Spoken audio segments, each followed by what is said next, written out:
welcome once again.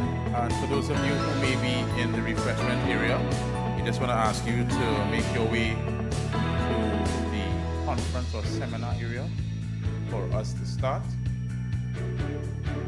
Give you like about 3 minutes. Only coffee, 4 minutes.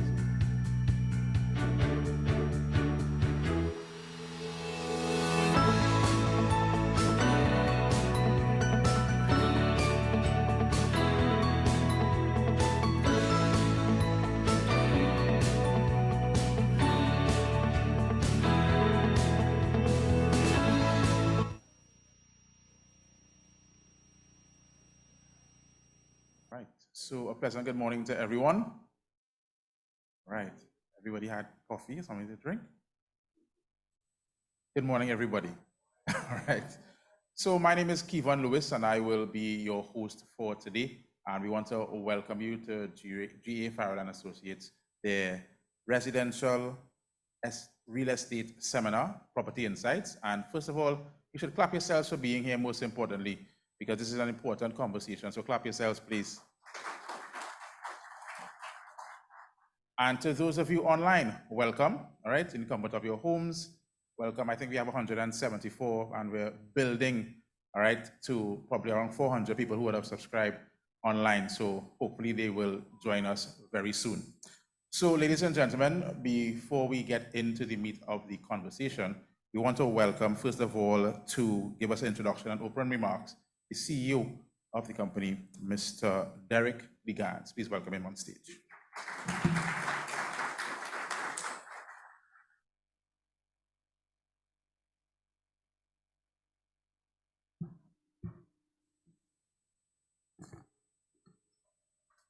Hi, good morning to our members of the board, distinguished panelists, guests, and valued stakeholders.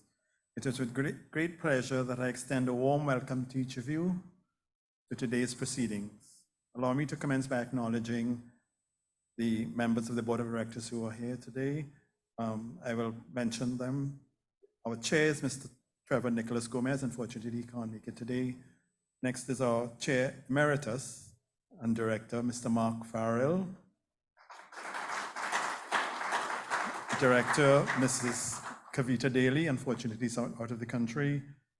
Director, Mrs. Melissa Johnson, unfortunately she's on her way here, she hasn't arrived yet. Director, Mr. Ryan Chin. And lastly, but certainly not least, our Secretary, Mrs. Mary Jardine. Thank you for gracing us with your presence this morning.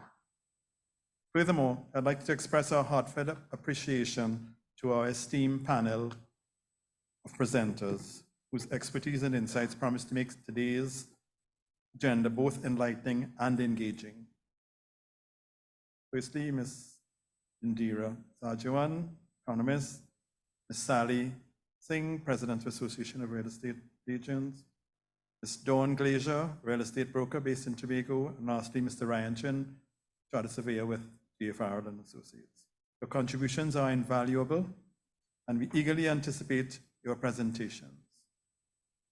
As GA Farrell and Associates Limited approaches its momentous 50th anniversary, which has been 2026, I am compelled to acknowledge the profound gratitude we hold for our beloved founder, Mr. Charles Arthur Gordon Farrell known. As we celebrated his centenary last year, in August, we extend early wishes for his upcoming 101st birthday. Mr. Farrell's vision and dedication have laid the foundations for our success, and we are immensely grateful for his enduring legacy. In addition to honoring our illustrious past, I'm delighted to highlight some of our recent milestones at GA Farrell and Associates. Firstly, our successful completion of the Scale-Up Program, Cohort 3, third year in Trinidad and Tobago. This is a program sponsored by the Trinidad and Tobago Unit Trust Corporation for Small, Medium Enterprises, SMEs, with the government's support. This program has proven invaluable as we work towards our 50th anniversary goals. We encourage interested SMEs to consider applying for next year's program. Secondly, we are proud to announce that GA Farrell and Associates Limited has recently become the first company in Trinidad and Tobago to receive approval for the new apprenticeship program of the government's National Training Agency. This specialized apprenticeship initiative underscores our commitment to corporate social responsibility and provides a structured pathway for aspiring professionals to grow alongside us at GA Farrell. This year marks the revival of our face-to-face interactive seminars, and we are thrilled to embrace this current hybrid format to reach even a wider audience. Today's lineup promises an enriching exploration of topics spanning the economy and the real estate residential sector. Once again, I extend my gratitude to all of our stakeholders for their unwavering support and participation in today's events. Your presence, whether in person or virtually, is greatly appreciated, and we eagerly anticipate your active engagement throughout this morning's proceedings. Thank you.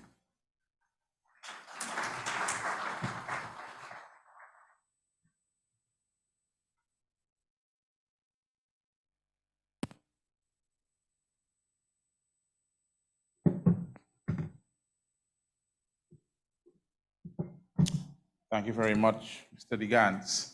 Now, before we go into our first speaker, I just want to do a little icebreaker, and it's for us in the audience and also for those of you online. Those of you online will see the poll come up.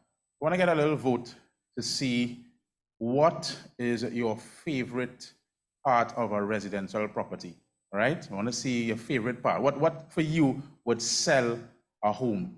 Is it the kitchen? Is it the bathroom? Is it the bedroom? Is it outdoors? Can we get some feedback here? Tell me what you think if you're going to buy a property for yourself. What is going to say, yeah, this is me? Me personally, the kitchen is where the food is, so we'll go with that, right? But honestly, I would like to hear from those who are online and anybody inside, what is your favorite part of our residential property? My good friend Gerald, what do you say?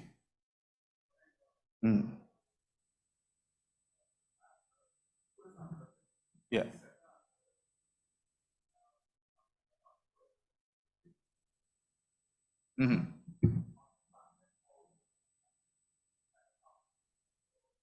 Yeah.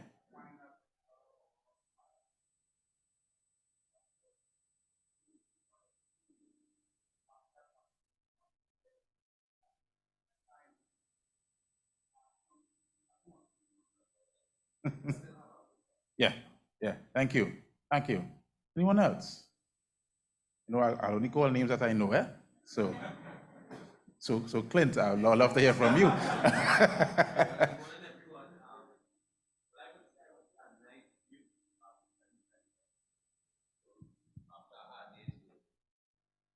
Yeah, thanks for the mic. Yeah, when you reach home after a hard day's work, you could, as my good friend said there, you could sit in your yard or sit from the wherever it is and say, yeah, boy, this is a good life. So a nice view, well add, and also a nice master bedroom, you know. That's where the magics sometimes happen. And the family keeps growing from there. So you want to ensure that that room is also very comfortable. Okay. As well. So you mean population growth? Population growth and family growth and love. Yes. Yeah. Thank you very much. Thank you very much, Clint. I will take one more. I'm sorry, I'm Leanne Eiffel. Hi, Leanne. Yes, so yes, bathrooms are a big thing, and especially, you know, for relaxing and along the same theme of having that little me time. So for a lot of clients, they look to kitchens, bathrooms, and of course, like you said, bedrooms, a view. Yeah. But of course, we have to encourage them as agents to not look at what you're seeing now, if it's a fixer-up, or what you can do with it. Yes, Right. so true. Thank you. Thank you very much. Round of applause for everyone who contributed. Thank you. All right, so our first presenter, Dr. Indera Sagewan, and she has a PhD in international competitiveness from the UWI Institute of International Relations, and is a specialist consultant in competitiveness and sustainable development with specialization in private sector export competitiveness, global value chains and economic clustering, and an adjunct lecturer in the international trade and economic growth at UWI. Her main clients are UNECLAC, I think that's UNICLAC. UNECLAC. UNICLAC, UNDP, IDB, CDB, and her work takes her through the Caribbean.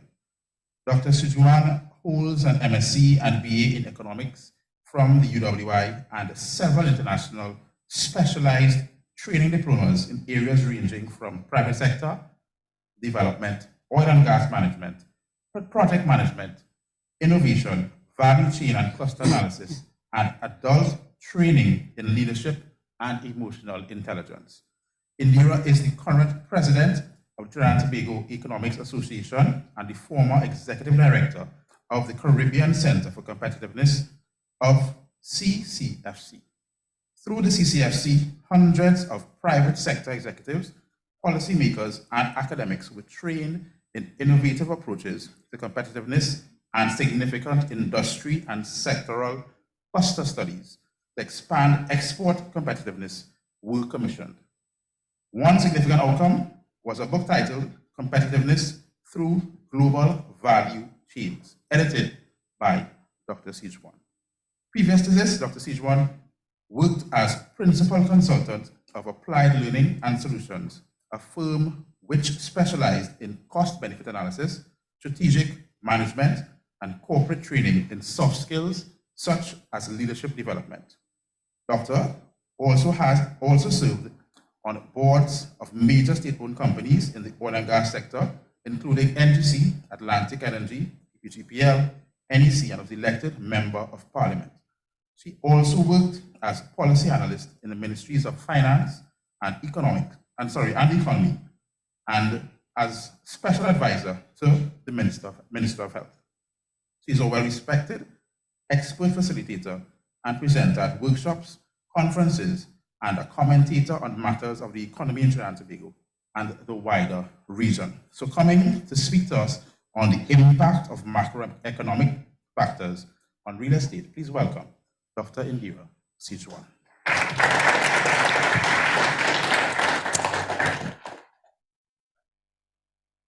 It's okay, yeah.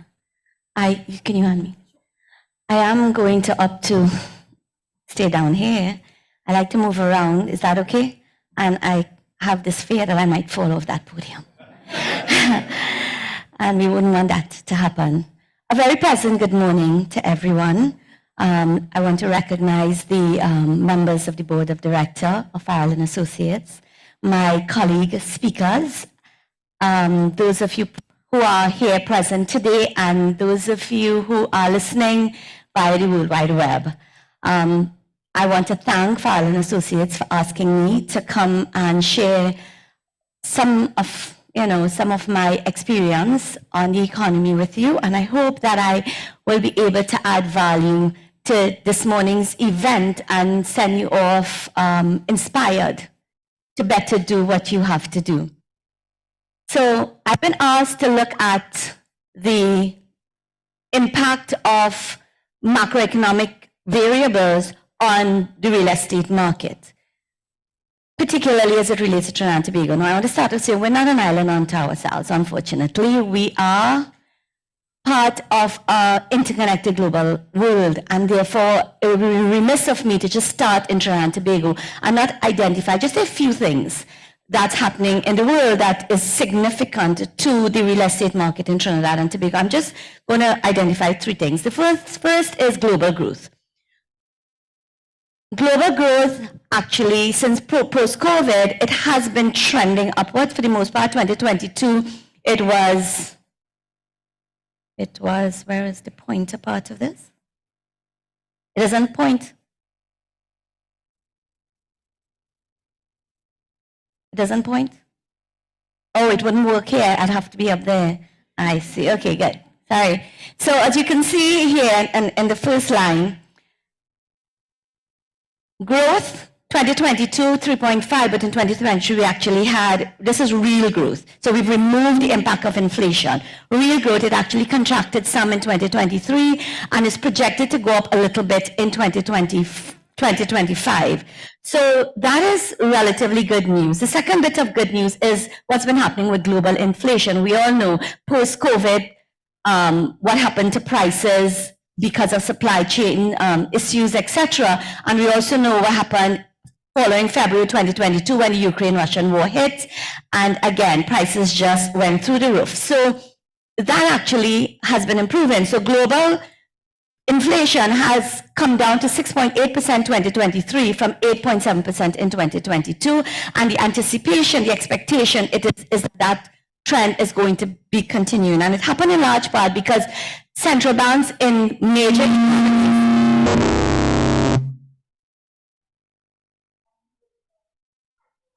policies. So you all are familiar with the repo rate.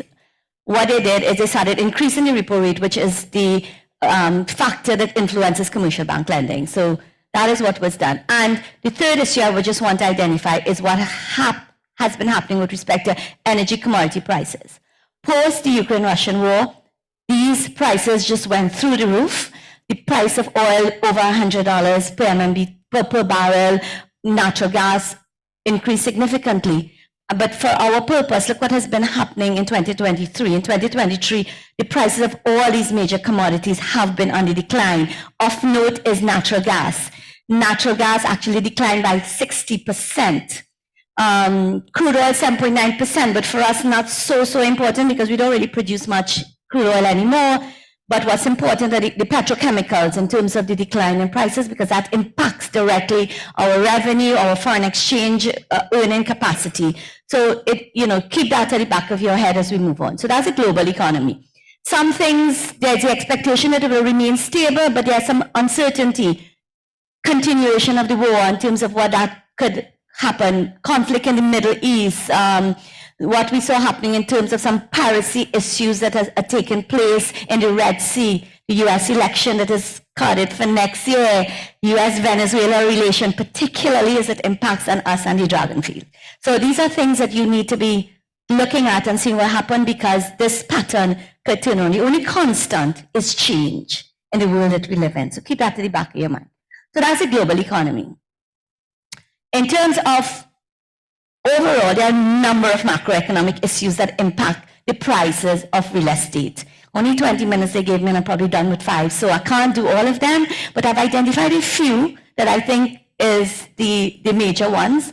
And the issue is that there's a direct relationship between the health of an economy and the real estate market. If you have a healthy economy that's growing, employment being generated, inflation is managed, interest rates are competitive, then the real estate market is going to be booming. If the economy is sick, the real estate market is going to be sick. So we're going to just talk about these things this morning. So the first issue is that of growth. What has been happening with growth in the Trinidad and Tobago economy? Well, in 2022, we had a small uptick. It grew in real terms to 1.5%. But look at what happened pre-COVID. 2019, it was 0.4%. So even before COVID, we were not in a very good place, right? And 2023, it actually declined to 1.4% from the projected, from the 2022 figure. But this is interesting. It was actually projected to grow by 3.2%. By IMF, by World Bank, etc., because there was the anticipation that in 2023 we would have had a lot more natural gas come into market. But that didn't happen. In fact, it actually contracted, and it obviously was reflected here. Now, I've put up this, which I think is interesting for you to note. Our neighboring islands, smaller islands, they don't have the kind of resource base and wealth that we have enjoyed, or the level of development. But look at this, Barbados, growth, this is 2023. Barbados grew in real term by 4.5%, Jamaica 2.2%, Guyana 25.1%. That's of course is the outlier. The OECS, small islands, St. Vincent, Grenadines, etc., grew by 5.5%. What are we not doing?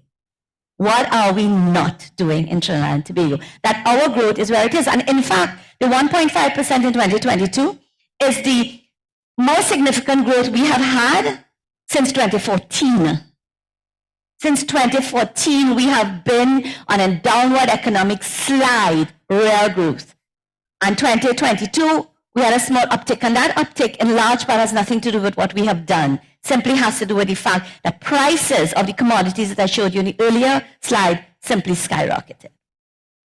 So the energy, I thought I'd break it down in terms of the major parts so that we could see what has happened. Energy sector actually contracted. Now I'm going to run out of time, so I have to go through this quickly, but just know that you all can have access to the slide. The energy sector contracted in 2023. That contributes 85% to our foreign exchange earnings, 40% to our GDP, 60% to government revenue, and that actually declined in 2022. Note that the budgeted prices, so when we do our budget, we make assumptions on the price of oil, price of gas. The budgeted price was $85 per MMBTU. Can you remember what the average price is globally now? About $80. We budgeted on a price of natural gas of $5 per MMBTU. Can you remember what the slide said is happening to the price? Exactly, $2.5 per MMBTU. And those prices are expected to basically remain in that kind of vicinity. That has serious implication for our growth. In terms of the non-energy sector, that is the sector we had some amount of growth taking place. The largest amount of growth we had taking place there was in trade and repairs. Trade really is the distributive sector. So we were good at buying from the rest of the world and putting a markup and selling. Very, very good at that. It grew by 10.9%. Manufacturing expanded by 1.6%. In there, the two elements that expanded the highest was food, beverage, and tobacco.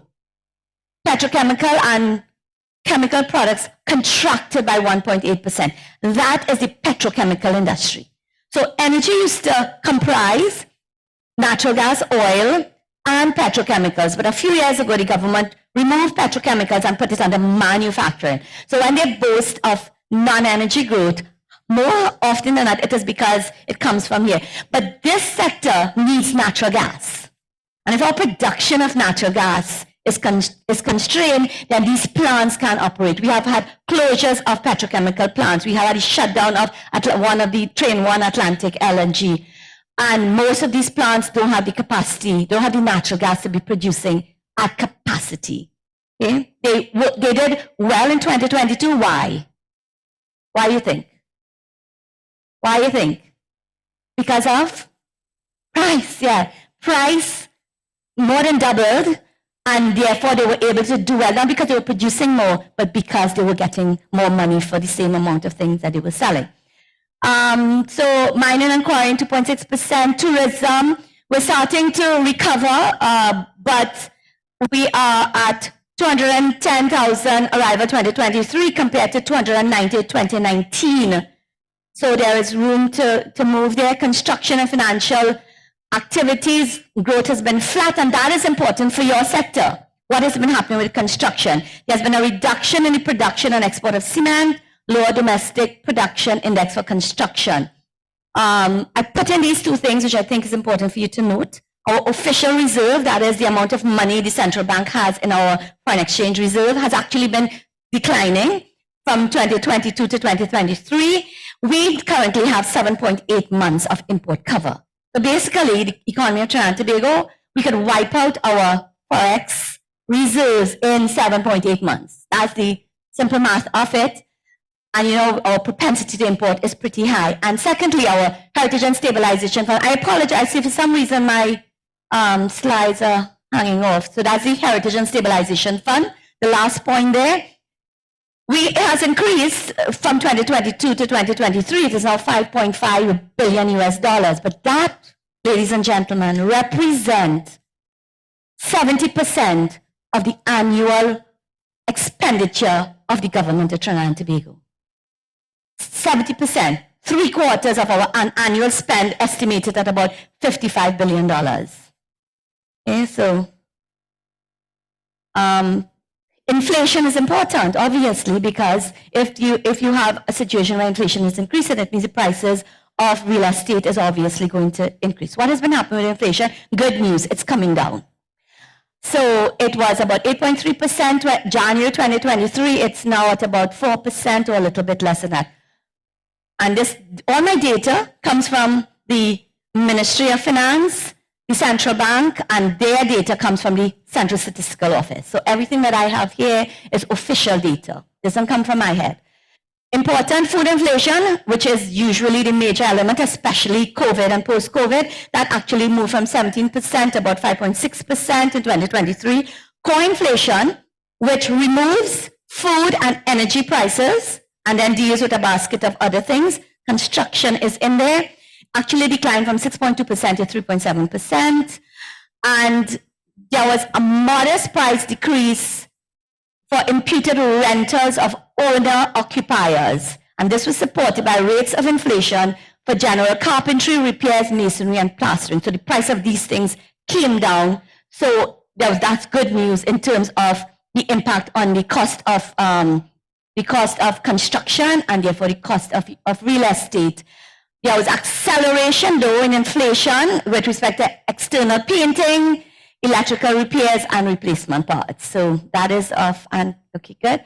And in terms of the outlook for inflation in Trinidad and Tobago, imported inflation is anticipated to remain low, but on the domestic front, we could see some amount of uptick as a consequence of some things that are outside of our control, weather conditions being one of them, and the impact that has on production, possibility of higher utility rates that we're all kind of waiting to happen, increased cement prices, levy of property tax, minimum wage increases. You increase our minimum wage, obviously that is immediately increases the price of everything else. So that is going forward. Now, I pulled this out because I thought this is some very specific information with respect to the declines that has taken place with respect to building materials, site preparation, walls, roofing, windows. I'm not going to go through it. You can look at it at your, but the bottom line in all of this is that the prices of these things have been going down, which means the cost of constructing property has been going down. I have this one, I don't know if you could see it. This is the best I could have done. But what is important here is that the line home ownership, and what it shows is that it was pretty low 2018, 2019, started to, oh, I'm on the wrong line. Am I? Yeah, which one? Is this one? Yeah, so it was, see, it started to increase 2021, 2022, and then starts to decrease 1.5 in 2023. So this suggests that the price of real estate is actually coming down. You're on the ground, so you would better know if that is in fact the case. Interest rate is very important because a mortgage, if the inflation interest rate is too high, you simply can't afford it. So it is important for you to understand what is happening with interest rate. Now, the one thing that is interesting is our central bank, even usually, they follow what is happening in the global market space. So if the Fed increase their rates, usually our central bank would then act in tandem and then would increase the price of our repo rate. But the past few years, our central bank has chosen a different route. They have maintained a repo rate of 3.5%. As a consequence of that, commercial bank lending rates have remained pretty decent. And what for you is of significance is that the weighted average rate on new residential mortgages fell to 4.79% 2023. And the weighted average rate on outstanding residential mortgages declined by 5.18%. So the mortgage interest rate is pretty attractive.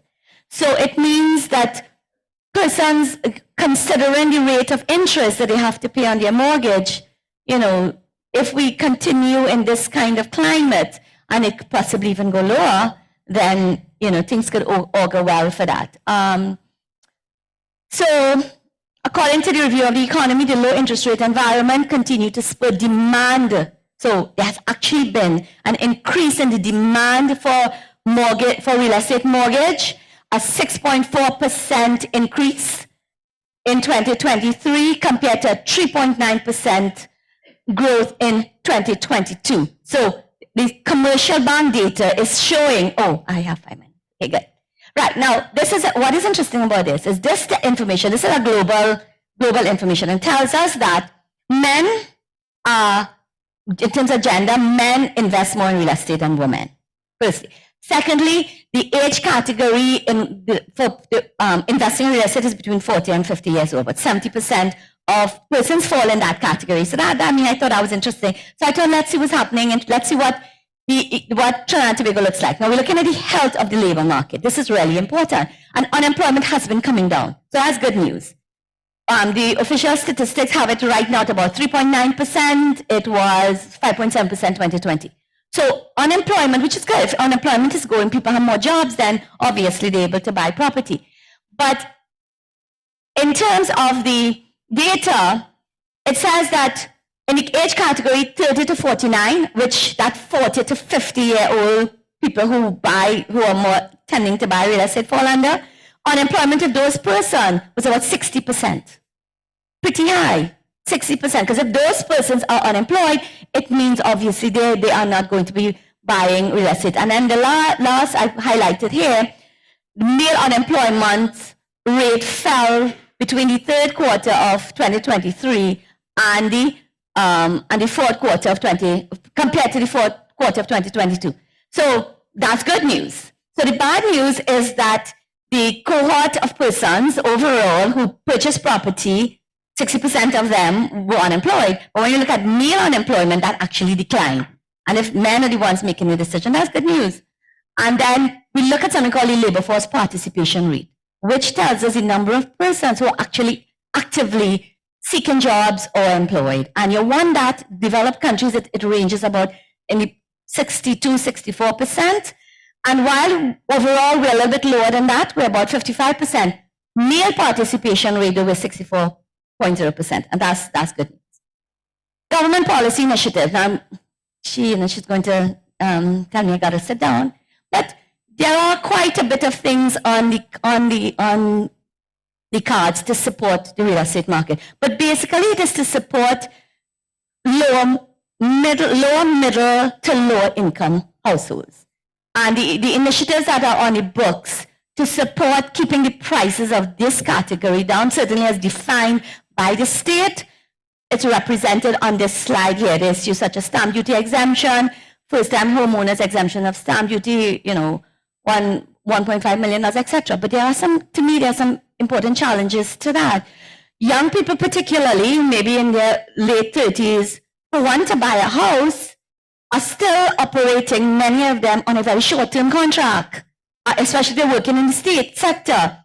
They can't take that to the bank. So they don't have that to be able to take to the bank. So that is an issue that we need to address. I think we also need to aggressively address creating some significant incentive through the state to support young persons being able to earn a property. And we could talk about that later. So that really is the areas that I wanted to cover. In conclusion, it would appear that the macroeconomic variables that I've covered are not doing so bad. There seeming to be a slight glimmer, as that Sally said, was it somebody said a slight glimmer? No, it wasn't. Was it a slight glimmer? But remember, that glimmer could disappear tomorrow. Okay, so the challenge is how do we work towards continuing to make that glimmer stronger and stronger, turn that glimmer into a bright shining light.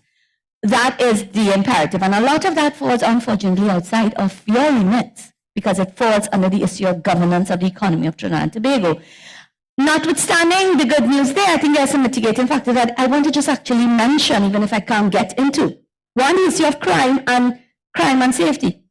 Crime increases the cost of real estate, because now you can't just buy a house. You have to buy your security system. You have to, cameras, all of these things. It increases the cost of that. On the one hand. On the other hand, and this one is linked to the issue of migration, where we are more and more seeing where professional people are leaving the country, steeped professionals leaving the country because quality of life is important. They're putting their real estate properties on the market, and they're probably willing to take significant discounts on that because they simply want to get their money so that they can leave as quickly as possible so that they can have quality of life. So that's the two-edged sword there. And of course, overall, if a country have high crime, people are less incentivized to want to purchase property. The issue of the quality of the job market is important. Unless the economy is generating the kinds of jobs that can earn persons the income that is necessary to qualify at the bank in order to get a mortgage, then we're in trouble. They're churning out thousands and thousands of graduates, but the job market is not creating opportunities for them. The energy sector, our major source, not of employment creation, but certainly of having resources to stimulate the rest of the economy, is drying up. And we haven't even talked about Dragon. Maybe if you want to talk about that, we could do it in the question and answer section. So that is important. stagnating wages and salaries. If the economy, even though we're growing, if we now don't get back to the point where persons can negotiate for higher wages and salaries, then they simply will not have the means, especially given what has happened in more recent years with the burdens that have been placed on the middle class. The middle class is a major purchaser of residential property. A first-time owner is somebody falling in that category, but they have been so squeezed that there's no disposable income, there's no money left over, and you know, things have just been kind of slapped onto them. We're looking at increased utilities, etc. So unless the economy starts to grow in a sustainable manner, where it is not the government that is creating make work for persons, but that it is the productive sectors that are generating sustainable opportunities, then, you know, the glimmer that we are seeing could simply just be wiped out. And more our young professionals will invest in training them, but then they will go to other parts of the world in order to be able to buy their homes and have good quality of life. So with that, I say thank you very much. I couldn't cover everything. I hope I didn't disappoint. I hope I have given you enough food for thought and enough food for a conversation at the end. Thank you.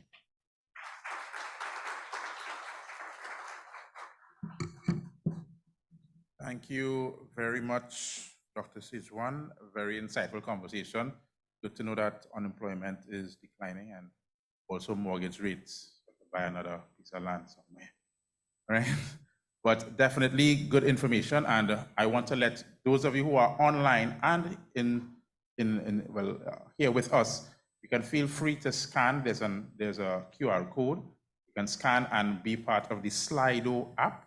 So Slido will be able to give you the luxury of asking questions. I'm sure you have a lot of questions to ask, and those questions will be pooled. And at the end of our presentations, our panel discussion would mainly allow us to answer those questions that you probably have already listed already. All right, so those who are online, you can feel free to click on the link and make sure that you download the Slido app, register, and send forward your questions for us to be able to answer later on. All right, so we're going to move on to our second speaker, Ms. Sally Singh of G.A. Farrell and Associates Limited. So Sally Singh has been, okay, I apologize. All right, I did a Steve Harvey there. All right, so yes, sorry, can you just tell me that again, please? Okay, so let's do that again. President, so let's rewind. All right, so Ms. Sally Singh, president of the Association of Real Estate Agents, has been on the board of directors since 2013 and now holding the post of president, but previously serving as vice president from 2018 to 2023 and president from 2015 to 2018. She is also a real estate broker and owner of S Squared Real Estate Services, and Ms. Singh has over 19 years experience as a dynamic professional in the real estate industry with a record strong of guiding local and multinational clients to success in sales and lease transactions. During her current 2-year term as president, Sally is working with fellow directors to prepare area for the proclamation of the Real Estate Agents Act, which was passed on June 1st, 2020. Work is also being done on the association regulations and code of ethics to ensure relevance in a fast-changing world as reflected in the real estate sector of Trinidad and Tobago. Academic and professional qualifications from the University of the West Indies include Masters in International Relations, Bachelors of Arts in History and Politics, Diploma in Real Estate Brokerage from UWI School of Business and Applied Studies, Diploma in Marketing from the Jamaica Institute of Management, Diploma in Real Estate Brokerage, Certificate in Principles of Real Estate Sales, Certificate in Real Estate Valuation, and continuing education via monthly area seminars and workshops. In addition to her service on the board, Sally's professional achievements were recognized by area in 2018 when she was selected as Broker of the Year, 11 to 15 years experience category. And in 2019, she was one of the first area members to be awarded the title of Real Estate Professional in recognition of her qualifications and years of service. Very well decorated. Please welcome Miss Sally Singh. I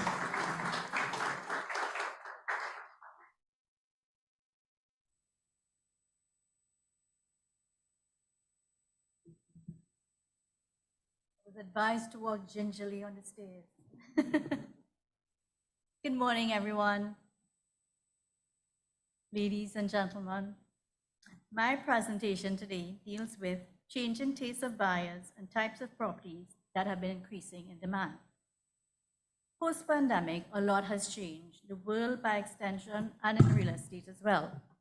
According to the economic bulletin, you'll see there's some similar conversations that Indera had, so be kind. According to the Economic Bulletin Review published by Central Bank in January 2024, the consolidated system credit grew buoyantly, reflecting an upward trend in economic activity compared to year-on credit to the private sector, which grew by 7.2% November 2023. Over this period, consumer lending experienced strongest growth. Notably, there were increases in the loan categories of land and real estate of 9.4% and home improvement and renovations of 15.9%. There was also vibrant lending in the business sector. In November, businesses lending increased by 5.6% year-on-year, broadening the growth patterns of the previous months. Business loans in hotel and guest houses grew by 33.4%, and insurance and real estate increased by 6.2%. Real estate mortgage lending continued to expand, reaching 6.6% year-on-year in November 2023, up from 6.4% in May 2023. Recently, realtors observed that more purchasers were taking mortgages from commercial banks. This trend was backed up by central bank figures in their latest publication, which showed that commercial bank real estate mortgage lending increased by 6.6%, as I just mentioned, while non-bank mortgage lending declined by 4.5% on a year-on-year basis. At the end of September 2023, interest rates on new and outstanding real estate mortgages increased slightly to 5.02%, up from 4.88% at the end of March 2023. Interestingly, in spite of the slight increases in interest rates, overall real estate mortgage lending remains strong. Conversely, commercial bank interest rates on outstanding mortgages declined from 5.22% in March 2023 to 5.18% in September. Now, according to Central Bank, this favorable situation could be attributed to improved labor markets, easing price pressures, and lower economic uncertainty. Now, why do we have this economic data and why is it relevant? The data is a backdrop to post-COVID, where in Trinidad and Tobago, there has been, and the word of the day is uptick in the real estate market. During COVID, we all had to stay indoors. Post-COVID, potential purchasers are looking for homes that offer more space, such as backyards, as was mentioned earlier, to enjoy the outdoors and fresh air. Additionally, buyers are seeking properties that would afford them more privacy, as when we were in that lockdown period, it was very difficult for us to achieve privacy. Well, as we are all aware, during COVID, many people continued working. This is unlike us realtors, who unfortunately were not recognized as essential workers that we are. Now, this is a shameless plug to anybody at the Ministry of Labor and Small Enterprises to consider area's requests for reclassification of real estate to be essential. Let's get back to the conversation. Those who were lucky to still be working had to scramble and find makeshift office spaces in their homes. Even kids had to have an area in the home conducive to online classes. With this fresh in the mind of buyers, they are now looking for properties to accommodate these spaces, as there are still threats of potential lockdown in the near future. Also, many organizations have maintained a hybrid arrangement post-pandemic, so work from home will continue. Unfortunately, COVID was a breaking point for many couples. Post-COVID, there were many divorces. The close proximity of couples brought their domestic arrangements to sharper focus, and as a result, a significant number of relationships could not survive the intensity of COVID lifestyle. This caused another change in the residential and sales and rental market. Now faced with a single income, these potential buyers had significantly smaller budgets and had to temper the size of their living space to smaller studios, condos, townhomes, and standalone houses. The rental market also saw increases in the demand for properties under $6,000 per month for those who were in between purchasing these properties and those who simply could no longer afford to buy a home. We have also noticed many buyers now are not interested in older properties and fixer-uppers. There's a shift in the taste of the purchasers. Previously, potential homeowners were open to all properties within a certain price range, making provision for updating and renovating the property, even gutting the whole house, interior, exterior, everything. Not now. Due to lifestyle choices, changing tastes in buyers, they are more sophisticated and are looking to purchase properties that are modern and have a luxurious feel. Buyers are also looking for turnkey properties where they do not want to deal with costly and stressful renovations. This shift can be seen across the board. Even those who have modest budgets expect more for their dollars than in the past.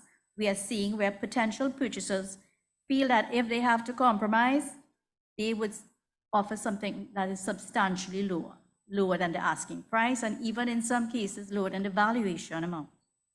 Many believe that cable channels like HGTV have fostered a trend and even a lifestyle where TV programs have elevated the expectations of what a property should look like. In Trinidad, it doesn't look like that. Another trend, buyers are now more willing to move out of urban and more residential areas because newer and more affordable homes are available in less developed communities. The cost of land and labor in the city and more established residential areas have made it more difficult for developers to attain a certain return on investments. And as a result, they have moved to areas where they can achieve high profits. Now, they want new and modern houses and townhouses that are now available, and the demand in areas that were previously not considered by purchasers. We are also noticing a trend among retirees and younger first-time homeowners who are looking to purchase modern townhomes and apartments. This demand in these homeowners is fueled by their lack of zeal or interest to maintain a standalone home. These potential purchasers are at a stage where they want convenient lifestyle that is relatively hassle-free.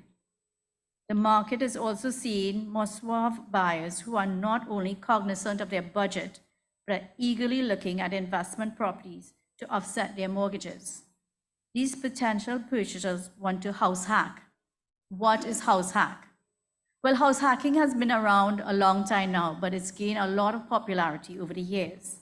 According to FortuneBuilders.com, at its core, house hacking is about buying a property, living in part of it, and renting out to other parts. This strategy can significantly lower or completely cover your mortgage payments and other housing costs.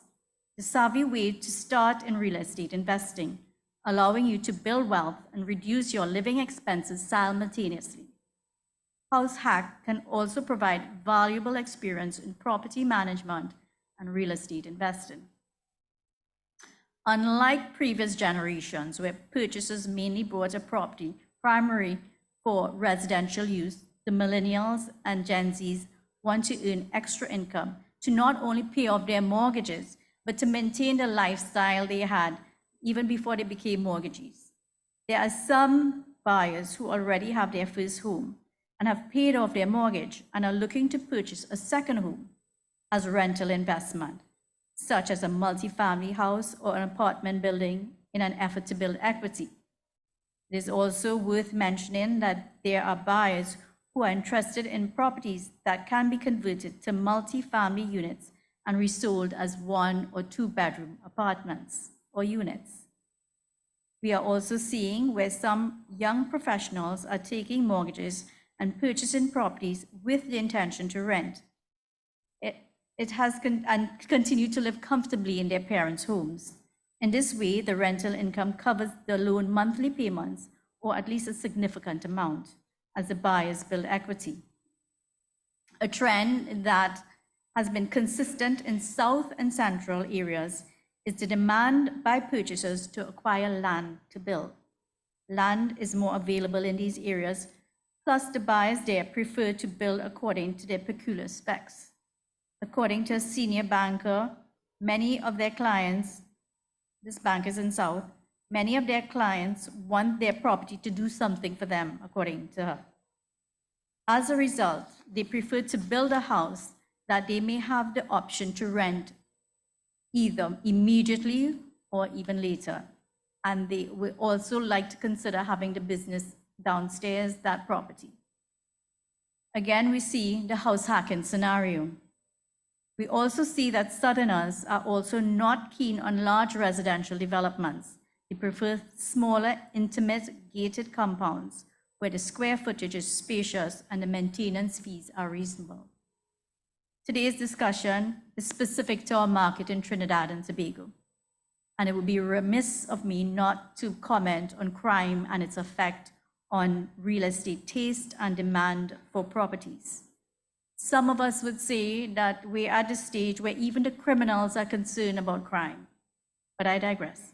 In an effort to feel safe, secure buyers are looking to opt to communal living in gated contemporary developments with townhomes, condominiums, and standalone homes.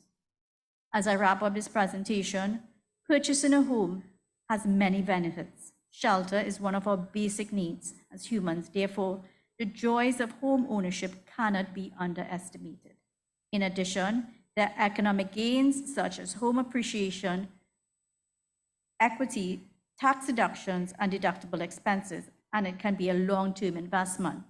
Therefore, in conclusion, while trends and taste of purchasers may change, there will always be a demand for home ownership. Thank you for your interest and attention. I appreciate the opportunity to speak with you all today. Thank you, Jay Farrell, for asking me here. If you have any further information, if you want to ask me any further information, please feel free to contact me at s2realestateservices@gmail.com, or you can always get my contact information at the area secretariat. Thank you.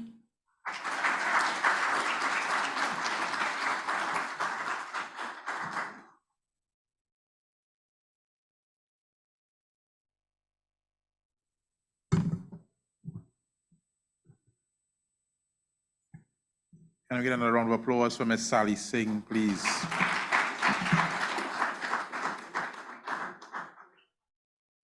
All right, so ladies and gentlemen, just want to remind you once again that those of you online and in-house, you can feel free to please list your questions on the Slido app so that we can have those questions answered later on in the discussion. So moving on, we have an online presentation, which is virtual. And this presentation is based on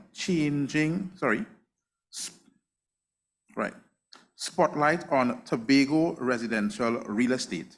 And this presenter is Ms. Dawn Glaisher. And Dawn is a broker member, director, and honorary secretary of area, and has served on the board for 27 years. Graduate of the University of Lancaster in the UK, she worked for 20 years in electronic security design and manufacture and exhibition organizing before returning home to Trinidad and Tobago, where she has been practicing real estate for the past 29 years. The agency, CJ Investments, was formed in 2000 and focuses exclusively on Tobago property sales. Dawn is the convener of area's Taxation and Legislation Committee, as well as Education and Training, PR and Honors and Awards. She is well informed on the Foreign Investment Act 1990 and its Cabinet Order of 2007 that imposed a land licensing regime on Tobago. She has twice been recipient of an award for sterling service to area, and in 2019 was one of the first broker members to be offered the title of a real estate professional in recognition of her 20 years as an agent. So, Ms. Dawn Glaisher will now address you via virtual. Thank you. Good morning. And I hope that somebody is going to bring up my slide presentation at this point. Yes, no. Slide number 1. Yes, there we have it. So good morning, everyone. And let me start by thanking G.A. Farrell & Associates for inviting me once again to their annual seminar to talk about the Tobago real estate market, which is significantly different from the Trinidad market and subject to quite different stresses. Slide 2, please.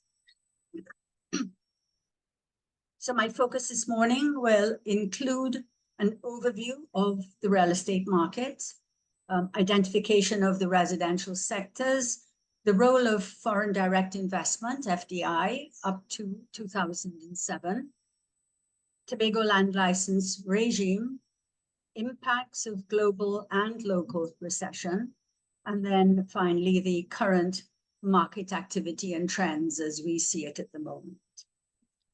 Slide 3, please.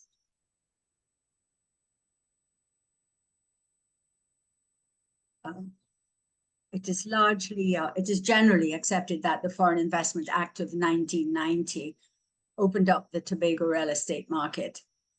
I doubt it was intended to do so, but thanks to airlift from Europe, particularly from Germany, where the Berlin Wall had fallen in November 1989, circumstances conspired to bring together what was then inexpensive land, a German demographic looking for a warm place to invest its savings, a scheduled airlift, and a blossoming tourism sector on the island.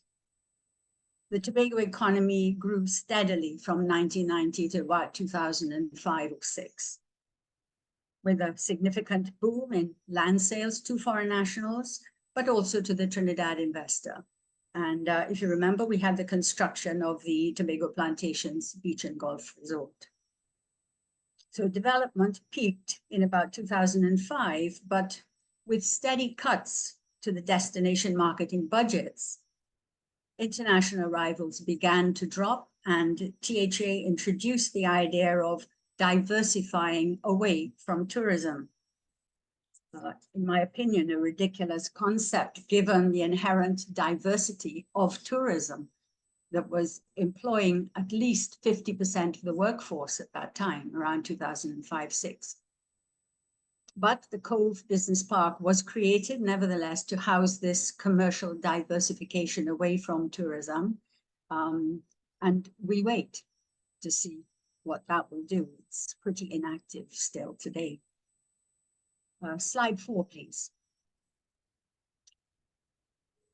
There are 3 obvious sectors to the Tobago market, starting with the lower end, the local market, traditional family homes, where there is less turnover for us agents. This sector is capped currently around 1 million TT. Then there's the mid-range, the income-generating vacation rental sector, which grew from the 1990 legislation and development of tourism. And that price range is about 2 to 4 million. And finally, there's the high-end sector comprising resort villas and standalone villas in locations such as Backlet, Arnisvale, the Mount Irving development, and Grafton, with a current cap of around US 1 million. Tobago does not have a luxury sector as does Barbados and other islands up north, nor the infrastructure to support it. But in the boom days of tourism, our high-end values would have ranged between US 1 million and 2 million in prime locations. Slide 5, please. So foreign direct investment flowed between 1990 and about 2006. These purchases were mainly of land in the southwest end of the island, and almost without exception, a villa was built, giving birth within a short space of time to a villa sector of the Tobago hotel industry. Foreign buyers were only about 20% of the total investors, but they drove the market and the price. It was assumed that they could pay more. And it built confidence in both the hospitality sector and in real estate as an investment. Locals bought land to speculate for the most part, but visitors bought land on which to build a vacation home, with the result that land listings may now be the smaller percentage of our portfolios, so many properties added. So we have foreign direct to thank for our villa sector and for spearheading our residential sales up to about 2006. That's why we mourn its loss when, in 2007, government chose to impose a licensing regime on the island. It ended FDI overnight. Speaking for my agency, CJ, we lost 65% of our income of our 2006 sales. And the loss was never fully replaced, as the 2008 recession then followed and everything began to slide. It has always been the case that not much of Trinidad's wealth is invested in the sister isle, both for personal investment or commercial projects. The permanent resident demographic is too small and perceived risk is too high. So TNT wealth generally has flowed out to CARICOM or to the USA. By 2006, foreign direct investment accounted for about 2% of ownership of private land on the island. Not 2% of the total land area, because of course the state owns thousands of acres which are not on the market, but 2% of approved residential areas, mainly in the Southwest Triangle, and also up at Englishman's Bay, where parcels were specifically made 1 acre in size to comply with the Foreign Investment Act. Slide 6, please.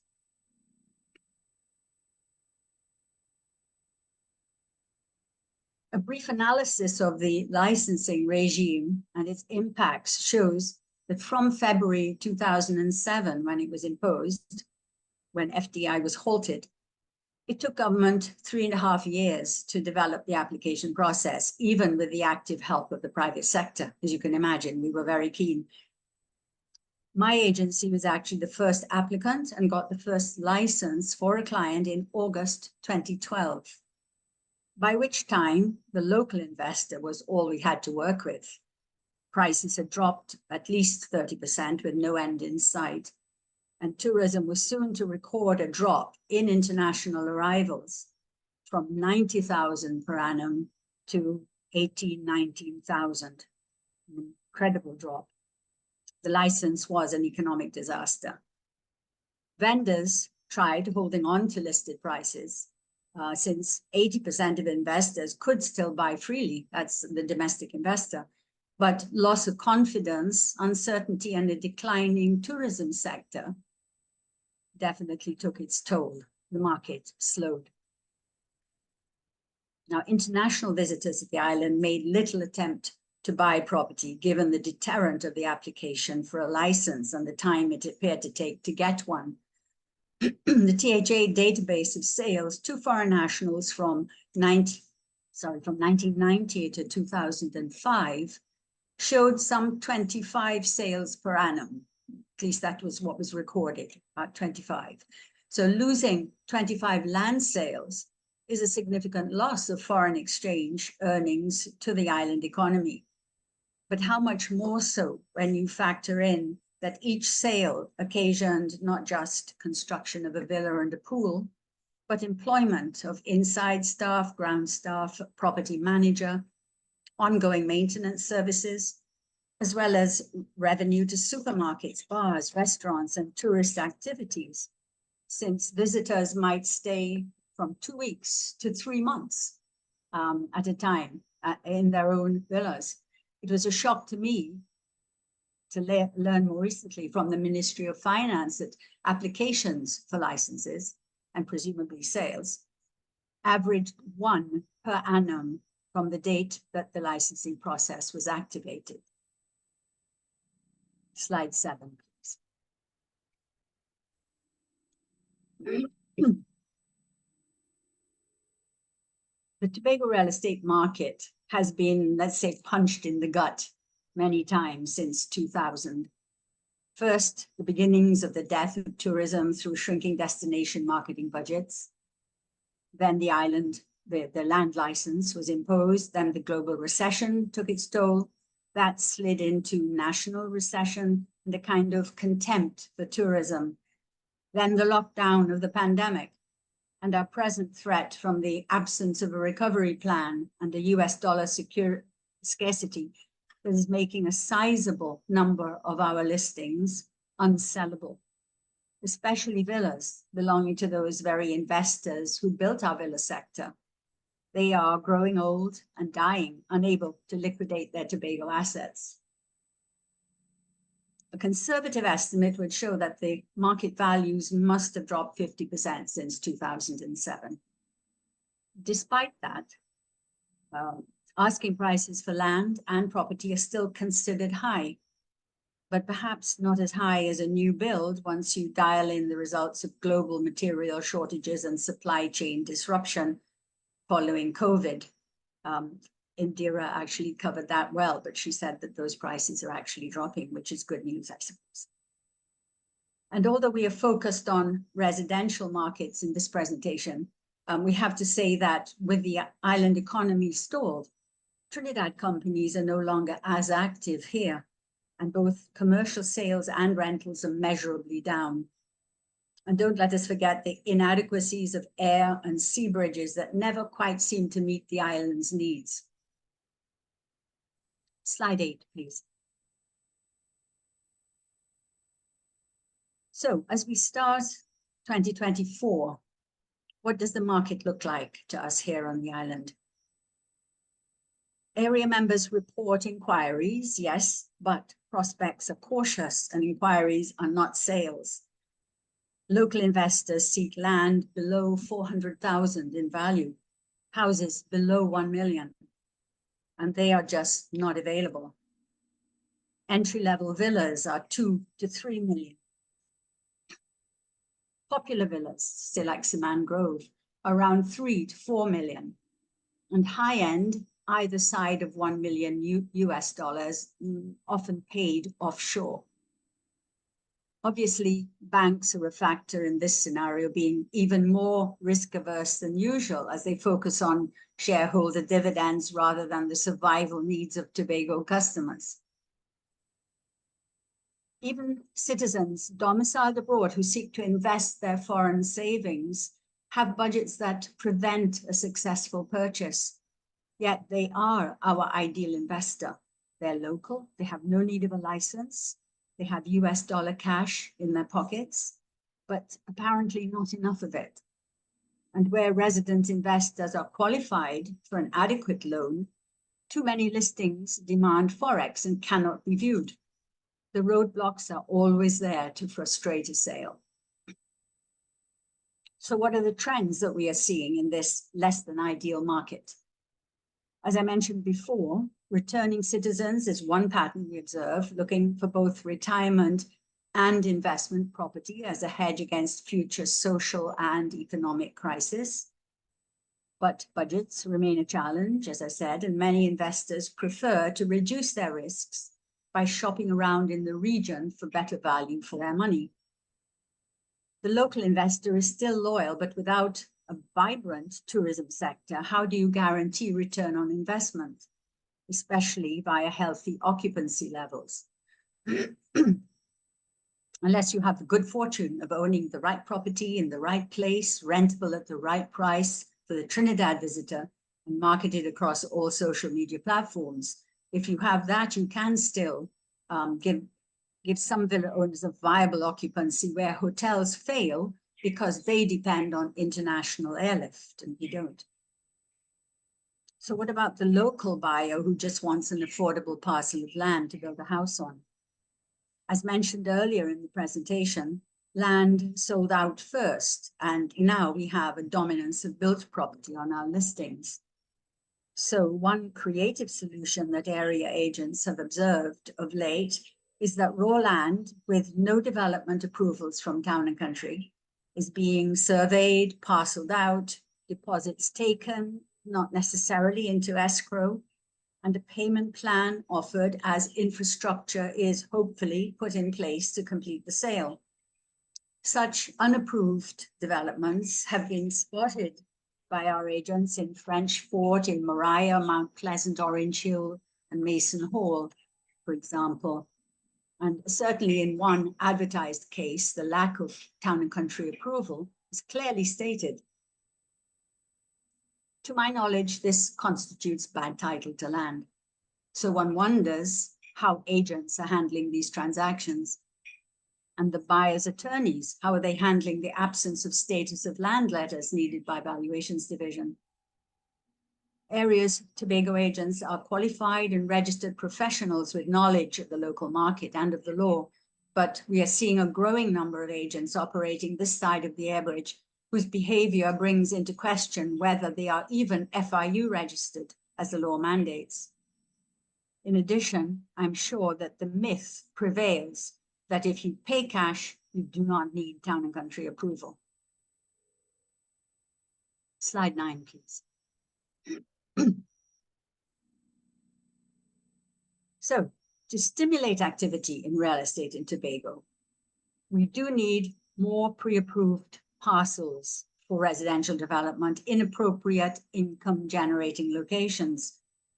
THA has the task of providing land for or built local housing, so we do not need to deal with that here. But we see the need to remove or waive the land license deterrent to foreign direct investment. We need bank guarantees of Forex allocated for the purchase of property owned by non-residents. Far too many of our listings are years old, like the houses themselves, yet not easily sold even when properly valued, thanks to the land license, the lack of foreign exchange to make wire transfers of proceeds of sale. We also need tighter regulation of adequate infrastructure on development parcels. We need scrutiny of the loopholes used to transact sales of land lacking bona fide subdivision approval. And we need the regulatory benefits of the Real Estate Agents Act, passed in 2020, but not yet proclaimed.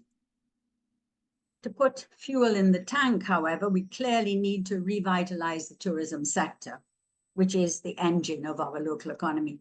And that involves improved infrastructure, completed international arrival terminal at Crown Point, increased international and domestic airlift, startup of the Marriott Hotel project, which is presently in EIA process. We need the hotels brought back to acceptable international star ratings. We need training of hospitality staff, upgrade of tourist activities and amenities around the island, and so on. It is a massive undertaking and a battle we've been fighting for 16 years. Any increase in real estate activity or growth in the island's economy depend at this time solely on the revitalization of tourism. Like real estate, every other sector lies downstream. Slide 10, please. Right, so as I end, I'd just like to name my colleagues here on the island who helped, especially with their experiences of current activities and trends. You'll see Ronaldo Belfon of Zero Business Group, Alison De Freitas, who's my colleague in CJADE, F.L. Cruikshank, Constellation Development Services Limited, and myself. Just a little footnote, I asked the team if they had anything to add to my historical data from 1990 onward. And Ronaldo said to me, no, I was still at school. Slide 11. So that's it. That's the end of my presentation.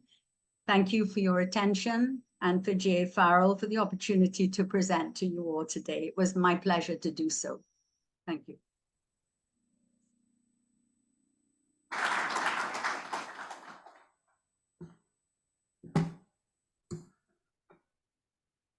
Thank you very much, Dawn, for that insightful presentation on Tobago. So as I would always say at the end of each presentation, please make sure you send your questions so we could have some insightful discussion after the break. Now, before we go on to our final presenter, I want to do a small exercise more for those in-house, right? So we're trying to build our perfect residential home. Simple questions. This is called this or that. And I want to hear from you, which would you choose between the two? All right? First one, tiles or carpet? Wood. All right, good, wood. Blinds or curtains? Blinds, but curtains from Moda Life, eh? There's a big difference. Nice curtains. Eh? All right. Walk-in shower or a bathtub? Nobody been in a bathtub again? Huh? On both? All right, okay. Your budget is higher than mine. All right. So rooftop or a man cave, I think they call it a she shed. That's what they call for, yeah. The opposite of man cave is she shed. So man cave, she shed or rooftop? You didn't know that? Yeah, it's called a she shed. I didn't know that is. Yeah. You go with man cave or she shed or rooftop? Rooftop? All right. Pool or garden? Pool. We need to eat, people. We need plants in the back. No? All right, we have the pool. All right. Kitchen island or just tables and chairs? Table and chairs. Island. All right. Electric stove or gas? Gas. Why you said gas though? It's cook better. Cook better. All right. And once current go, you can still eat. Right. Makes sense. Very, very true. All right. It's much cheaper. Okay. Okay. All right. So we know where we're going after today, right? All right. So, okay, she shared.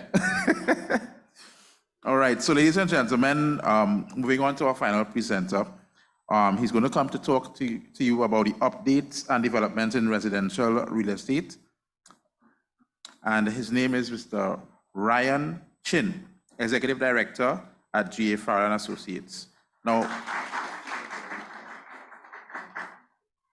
I have to give him his bio first, but he could clap again, right? Now, Ryan Chin, BSc Honors, MRICS qualified as a Chartered Valuation Surveyor in 2014 and has worked with G.A. Farrell and Associates for the past 17 years. After graduating with honors from the University of West England with his bachelor's degree in business in property in 2006, Mr. Chin began his career in the real estate industry and has amassed significant experience in the valuation of all classes of properties for a variety of purposes. As an executive director at G.A. Farrell and Associates Limited, Mr. Chin has managerial oversight of the valuation department with specific focus on residential property valuations at the firm's South and Central offices. His affiliations include professional memberships to the Royal Institution of Chartered Surveyors and the Institute of Surveyors of Trinidad and Tobago. When not in office, Mr. Chin trains as an elite cyclist and has copped several national titles. So riding on to the stage, please welcome Mr. Ryan Chin.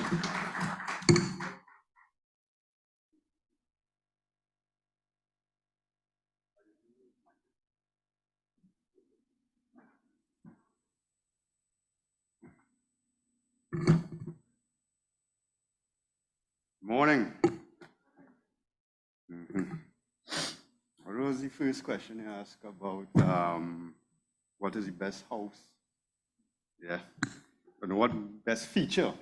Yeah. You see, over the last couple of years, I've found myself washing dishes. So to me, you need a nice sink, comfortable standing area.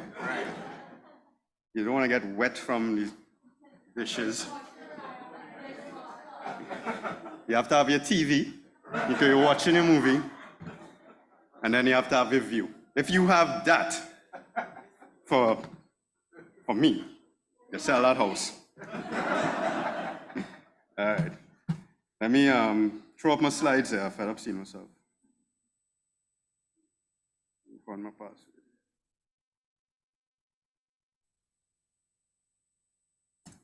All right. Okay, so good morning.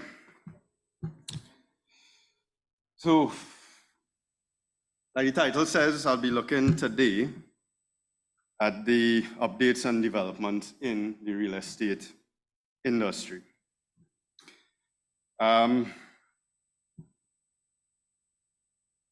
Would be touching on market conditions briefly, because Dr. Sagewan more or less did my presentation on that for me. I'll go on to construction cost trends. I'll touch on land in development, looking at single-family homes, apartment buildings, townhouses, and condominiums, and finishing up with holiday homes.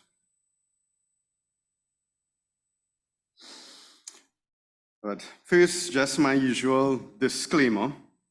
What I'll be discussing here today is general trends. Some of you would be involved in transactions or within developments that have experienced a different outcome or goes against what I present here today.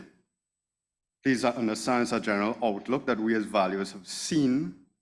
We understand that there are properties out there that are taking a different path, and we don't paint all properties with a broad brush. That being said, we value feedback, so feel free to comment after in the panel discussion. Okay, market conditions. So, I swear this will be the last time I talk about the pandemic. Goes without saying, that had a severe impact on our economy and persons' lives. Businesses closed, persons lost jobs, mainly because of the lockdowns and restrictions. There was a lot of uncertainty in the market at the time. However, 2022, 2023 was a year of recovery where the residential market largely settled. We saw a lot of values return to pre-pandemic and even surpass those levels in some neighborhoods and in some classes of properties, which I'll discuss here today. According to Central Bank, inflation is expected to remain low in 2024, but again, there are threats of external shocks, severe weather, higher utility rates, property taxes, the threats of increased shipping costs, because again, we have conflict in the Red Sea. All of that could impact inflation. So, right now it's generally considered to be a buyer's market. Purchasers now generally have the upper hand in negotiations, as marketing time has been increasing, especially with higher-end properties. We have some developers, not all, that have been more willing to negotiate on their price, as their stock may have been sitting on the market for some time. And of course, they have interest on loans and payments to be made to lending institutions. And in parts of Trinidad, for instance, in Central, there are also a number of competing developments so the developers have to contend with each other. So it gives the buyers a lot of options.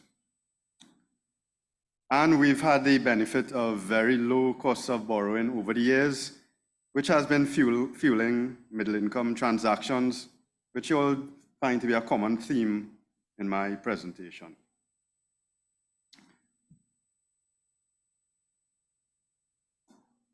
Construction costs. The cost of construction, which increased significantly over the pandemic era, it has been cooling of late in the residential sector. Cost of shipping containers, which reached a peak, I've been told, around 20,000 US, has dropped to pre-pandemic levels to about 2,000 US. This price drop would be passed on to finishing works as home stores, which supply your tiles, kitchen cabinetry, countertops, your waterfall shower heads, all have been imported in containers and would benefit from these lower shipping costs. Quantity surveyors that I've spoken with indicated that the significant increases in steel and lumber, amongst other things, has since reduced to say 15% downwards, however, not to pre-pandemic levels, even though the shipping costs have. So you all can make your own assumptions why. Over the pandemic, higher costs were of concern to developers, of course, because that meant their margins would be tighter. We've seen some innovative developers adopt newer construction methods. I know one who was started using aluminum foam systems. This allows for fast, low-cost concrete home construction, where the forms are mounted, concrete poured into, and an entire floor of a building could be done within a few days. It allows for significant time and labor savings, which helps offset the increases in material over the pandemic, and now would be paying dividends to those developers. During the immediate post-pandemic period, 2022, 2023, there was a time when construction cost inflation was outpacing property values. And in some cases, construction costs exceeded the projected property value upon completion of a construction project in some neighborhoods. I believe this led to a reduction in new construction in some areas, mainly because of the resulting financing issues that would arise. However, with the normalizing of costs of construction, we have noted an uptick in residential construction activity, a recent uptick. Yeah, where did it be? And the only really, we've noted a recent price increase, which was in the news, which was TCL increasing their price of cement. I think it was 6% or something like that. However, quantity surveyors say that wouldn't really have a significant increase in the cost of residential construction. Moving on. Land. Okay, so land, more specifically land in new residential developments with all approvals, is a very active part of the real estate market. East, Central, and South Trinidad has a very active land market right now, mainly because there's more developable land in those areas. We've seen demand extend outwards to semi-rural areas. Tobago, they had a lot of activities and activity in developments such as Bacalet, which is well subscribed. Developers have continued to supply the market in recent times with new subdivisions, mainly focusing on the middle-income suburban market. The price range would normally be somewhere between 450 to 750,000 per lot, depending on location. So again, going back a bit, coming out of the pandemic, the developers adopted a wait-and-see attitude, but immediately after, they realized that demand was still there, and the developers began to incrementally increase their asking prices, which purchasers were agreeing to. These transactions, they do give upward pressure to the market values within these developments. The general outlook for land value for these parcels of land is slightly upwards. We've seen a lot of buyers, they have been investing in land both for resale as well as for new construction. Upper income developments, lots over $1.25 million in value. We did note some extended marketing times with transactions. Some sellers who were pressed to accept offers below rates that we would have previously seen. However, general sentiment is that sellers are waiting for market conditions to continue to improve in these upper income developments. Also, we note that there are limited new developments coming on the market at this price range. Also, over the pandemic, high construction costs may have been affecting demand for land, especially hillside lots where construction costs are significantly higher. Prospective purchasers were paying close attention to factors that would increase the cost of construction of a home, such as the need for retaining walls or more expensive foundations, such as ogre piles. I had a few cases with real estate agents who had parcels of land with attractive hillside lots within high income developments. They were having difficulty selling because due to the slope and resultant construction costs. Marketing time was very long and the offers that they were receiving were significantly below rates that you would have previously seen within that development and more in line with a middle income development. Excuse me.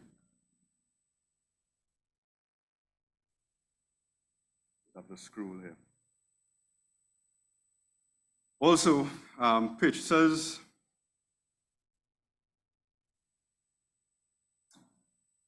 a point on that, we've seen somewhat of a resumption in demand for these hillside properties as construction costs have settled and the appetite for these lands may be retaining. Also, generally, purchasers that were previously waiting for costs to normalize have started their construction. It should be mentioned that as homes are built within developments, typically demand for land within those developments, it increases and therefore the market values would therefore increase. At this point, I just want to, again, just advise persons on the market looking to buy land for construction. Right now, please, you have to pay close attention to factors that would affect the construction price on the site that you are interested in. You want to ask a lot of questions. You want to talk about, ask questions to neighbors, ask about land slippage nearby, soil conditions. Engage professionals that have done work in the area. Again, you want to talk to neighbors who have built homes to see if they came across any issues that because of the soil conditions, they had to do this and the other. We've seen a lot of young couples buy land just because they like the view. But when they get into it and months down the line say, I'm ready to build, they can't afford to build because the construction costs are not what they anticipated. So when you're looking at these hillside lots, there's a reason why some of them are undeveloped. So just be a little bit more wary, please, on the market.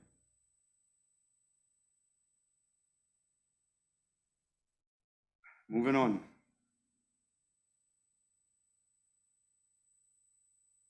Single-family homes. The new developments are mainly in East Central and South Trinidad. Looking at the new stock provided by private developers, there are several relatively new housing developments built on the outskirts of the populated, densely populated areas in Central, South, and East. Developers have been targeting the middle income bracket, mainly because it's the largest bracket. Developments range in size from the small developers that like persons like the 10 units, and then they have larger scale developments that are well over 30 units. These houses are typically 2,000 square feet, 3-bedroom, 2.5 bathrooms, modern finishes, and they form an active part of the market. Values typically now range between 1.5 to the 2.5 million mark. Gated developments are in high demand due to the security they offer, as Ms. Singh said. Again, coming out of the pandemic, well, during the pandemic, some developers reduced their asking prices, not by much though, but immediately after, the demand was still there. And again, asking prices for new homes that are coming on the market, they have been increasing. Apart from the new homes in developments, and we're talking about now established neighborhoods with the older housing stock, 40, 50 years old and so on, under the 2 million mark. This part of the market remained largely stagnant in value. However, it is active. Persons are becoming a bit wary about buying older homes. Buyers have to be cautioned. You have to involve, before you commit to buy one of these older homes, get a contractor, experienced contractor or builder to come in before committing to the purchase. A lot of these homes have hidden issues that are not easily seen. They would have used dated construction methods or materials that have gone beyond their useful life, and they may require significant retrofitting. Sellers may have superficially addressed an issue like resheeted a roof that really need complete replacing because of rotted rafters, or hiding a structural crack with gypsum mud. There's something called San Fernando gravel that is banned in South because it causes, the porosity of the concrete causes the steel, the structural steel inside to corrode. So, and in a lot of the cases, it's just cheaper to demolish the building and reconstruct your design rather than try to retrofit and save this a building like that.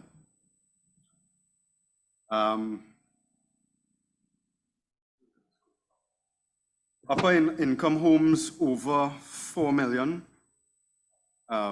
We have noted a recent uptick in activity between 4 to 6 million, with limited activity above this price point. So once you go above 6 and 7 million, that's going to stay on the market for a little while.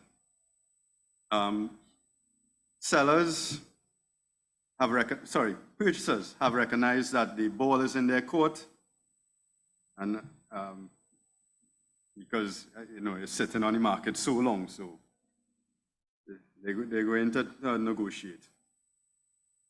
Recent transactions, the transactions that we've been involved in seem to indicate that there is a drop from pre-pandemic levels, let's say less 10% from pre-pandemic levels. Valuers and other firms have agreed, and some noted even higher drops. With regards to rentals, in these upper income neighborhoods where expats would have occupied, they are long gone. Rentals have significantly decreased despite some assessments that I've seen. With regards to new stock coming on the market, developers continue to test to see if purchasers are willing to absorb slight increases in prices, because that's a job. But a lot depends on the quantum of the increase, the quality of the building amenities offered, and the competition within the current housing stock between other developers and the older homes. Next, apartment buildings. Focusing here on purpose-built older apartment buildings, which were constructed mainly to generate rental income. Previously, the main factor was how much income it could generate. However, within recent years, there are some new developers on the market that purchase these properties, legally separate them as a condominium and sell them individually at a profit. The trend started in West Trinidad, continues eastward, and now in Central. Not all apartment buildings could be converted. Some are easier. It depends on the type of title you have, the character of the building. I mean, like if you have enough parking and so on.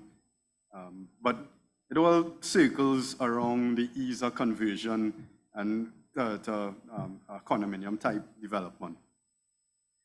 Developers typically focus on the lower middle income earners. These types of condominiums are attractive to purchasers as they are usually found in densely populated areas with a healthy demand where typically a lower middle income purchaser would not be able to afford. In some cases, a buyer who qualifies for a low interest rate, the mortgage payments would be lower than if they were to rent it. So some of the purchasers have the option to buy and rent out at a small profit. Moving on.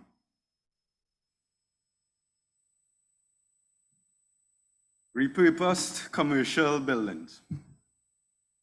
Currently, there's a large oversupply of commercial space in Port of Spain due to the construction of office buildings in recent years, which the government and other commercial entities are vacating the older buildings for newer stock. Example, the government campus plaza, and there's a lot of new development around the Savannah, Queen's Park East. Tenants are also trending towards occupying smaller spaces. They're no longer looking for 20,000 square feet of office space. And many of the older buildings in downtown Port of Spain, they're vacant. And face facts, there's little demand for them as offices right now.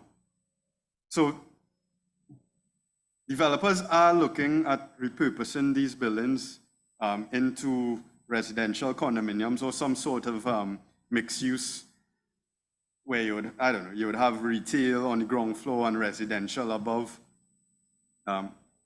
These properties, they offer a lot of convenience. You would have a short commute to work or to school.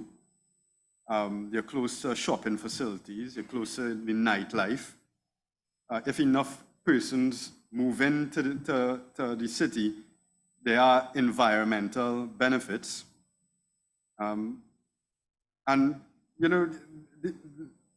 That's why these properties could be very attractive. I mean, it's not uncommon for persons living outside of Port of Spain that work in Port of Spain, sitting in traffic 12, 15 hours a week.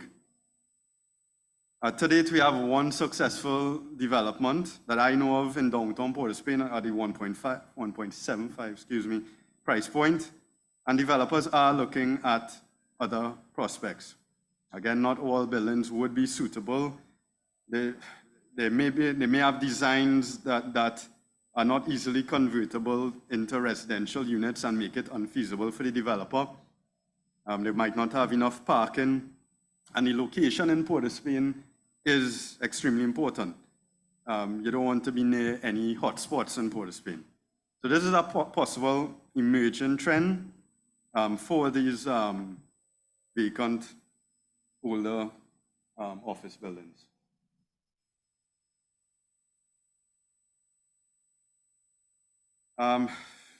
Townhouses and condominiums. Initially, this form of development was dominant in West Trinidad. We've seen a number of new townhouses, condominium developments pop out throughout Trinidad and Tobago. This form of development is popular because it offers affordability. You have the security in the gated compounds, which is a big issue. It allows owners access to common shared facilities like a clubhouse, a play park, tennis court, what have you, pool. Again, typically 3-bedroom, 2.5 bathrooms, modern finishes. Trends in West Trinidad, the vast majority of the transactions were in the middle income market, under $3 million in value. Developments new developments in the middle income bracket from established developers have been well subscribed. Units typically pre-sold prior to the construction, and then once completed, resold at higher prices. In upper income developments, fewer transactions. These transactions mainly under $4 million. Again, longer marketing periods. Sellers were accepting offers below what we would have seen a few years ago, typically less 10%, 10-15%. And face facts, over $4 million, there's a lot of options on the market right now. Rentals for these properties have declined. Well, the major decline was from the expats, from the higher end properties. And we've seen somewhat of a decline over in the middle income bracket. Reportedly, there's a lot of rental stock right now, and the competition is driving down the rent slightly. We know we had a popular development in the West that used to go for $8,000, now is around $6,500. Landlords are choosing to rent at reduced rates instead of having their units empty and pay the maintenance fees, which might be high. New rentals in US dollars are almost non-existent. Looking at Central Trinidad, which has grown significantly over the years, developers, again, provide mainly for the middle income market. We've seen the mostly transactions under $2 million. It's a rapidly growing portion of the market there. Developers may be including the townhouses as part of a mixed development or focusing on them alone. Well, obviously the developments with ease of access to the highway and shopping facilities appear to be doing very well. In South, there are many newer developments that target the middle income to upper middle income price ranges, let's say 1.5 to 2.7. There are fewer developments above the 3 million to the 3.5 million. However, there is one with a number of transactions over the last 2 years that showing that there's still demand for this price range in South. Again, you have to be close to the highway, shopping facilities, and then South, you get some of them have views of the Gulf and so on.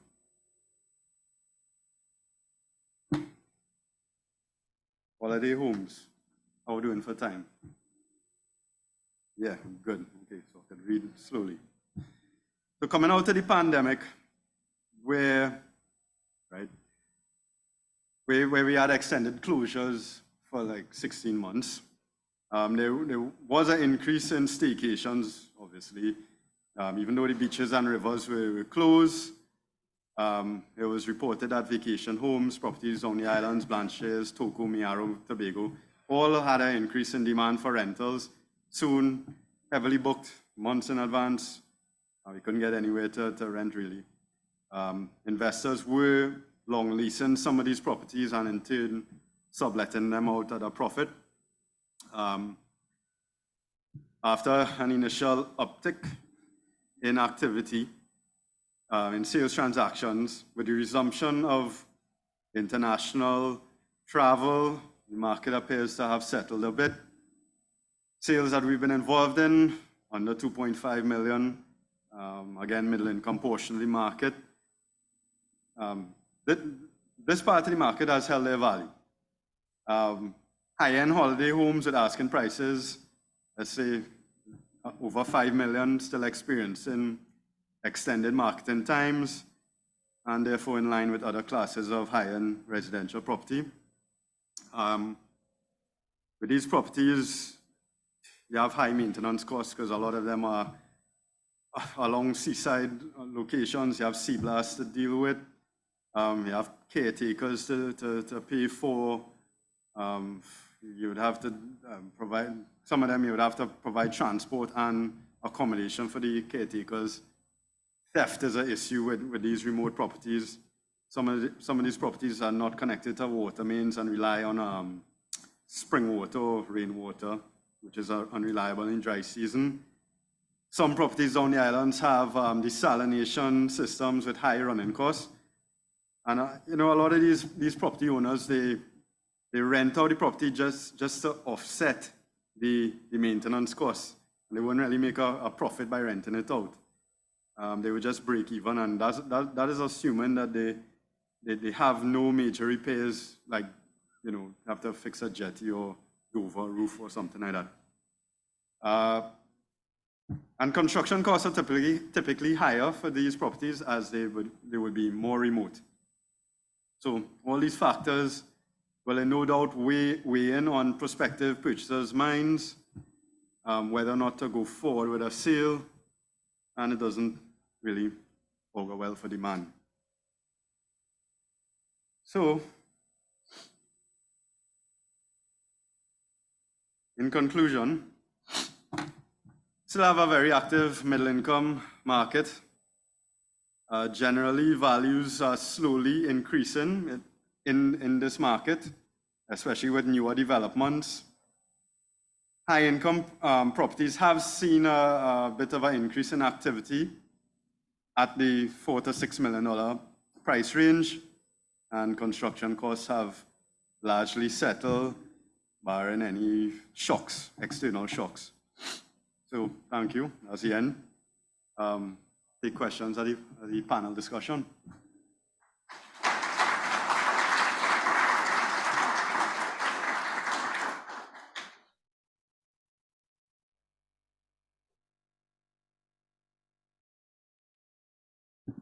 Thank you very much, Ryan.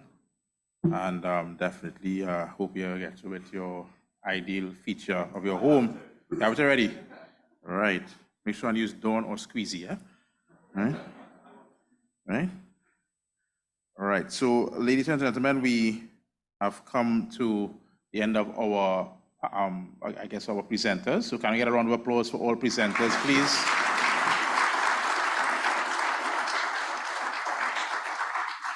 So what we'll do now is take a short break, right? Doubles, corn soup, pizza slices are not available at the back, but we do have refreshments for you. So feel free to check the back and get some refreshments, and we'll be back in approximately 10 minutes to answer some questions and get some engaging conversation. All right, so we'll be back in 10 minutes.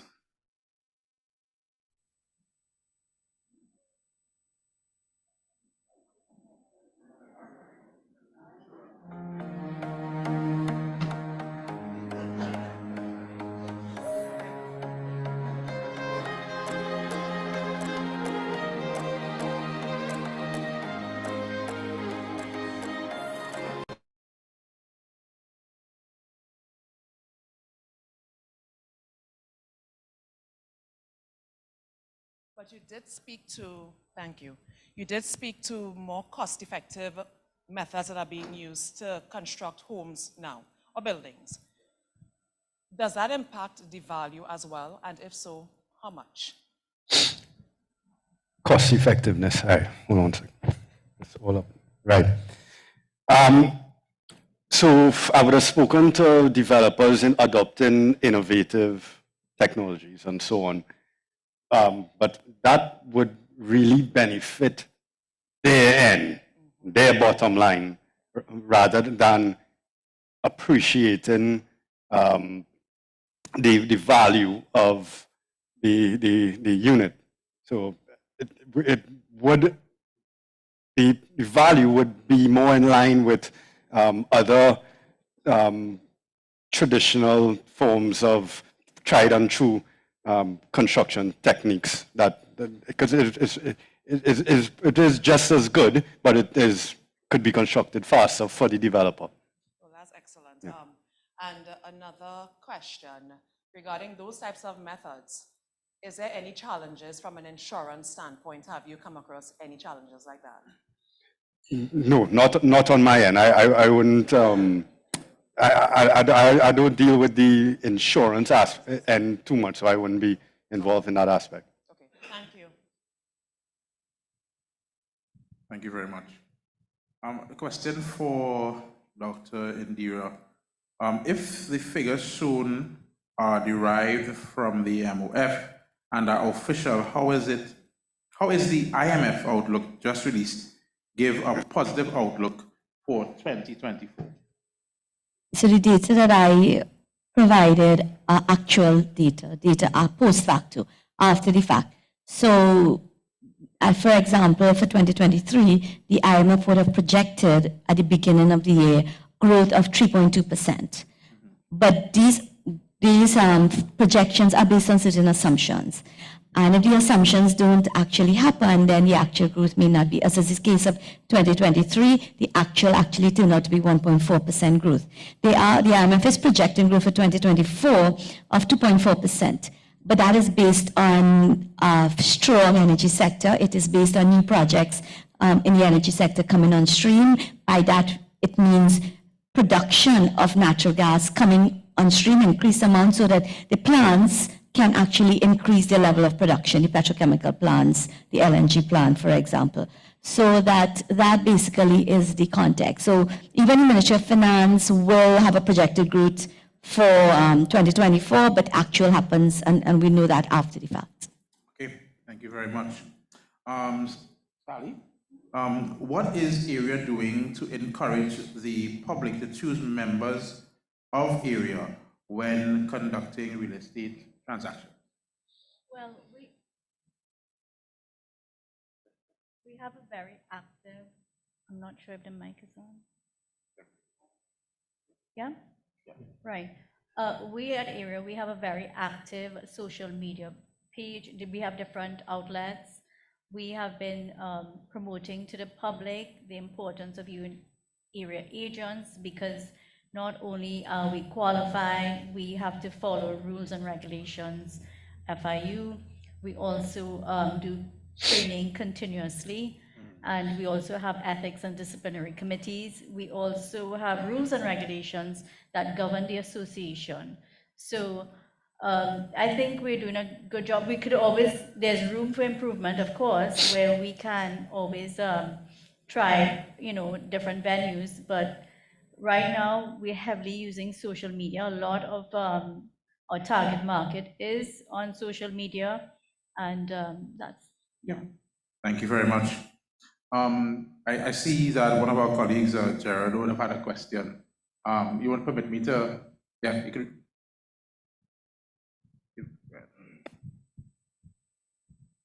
Morning again, everyone. Gerard Andrews from Cadco Design Studios. This is more targeted towards Ryan. Great presentation, by the way. Thank you. What advice do you have for new developers seeking to develop land and properties to better position themselves to get best possible value for those lots or properties? From my end, new developments coming on stream purchasers have been becoming a little more, they know what's out there, they know the developments that are competing. So you have to ensure that the product that you are putting out onto the market is of a high standard. I mean, developments that seem to have been doing best is developers that put great care into, you know, the roads and the utilities. They sit down, they watch the land, they understand what is making their development attractive, and they're focusing on the end product with great detail. If we're talking about the finishes of a building and the unit that they're offering, the market right now seems to be geared towards these 3-bedroom, 2-bathroom homes. And you obviously would want to have modern finishings. Some developers are putting smart technology to extend into these buildings.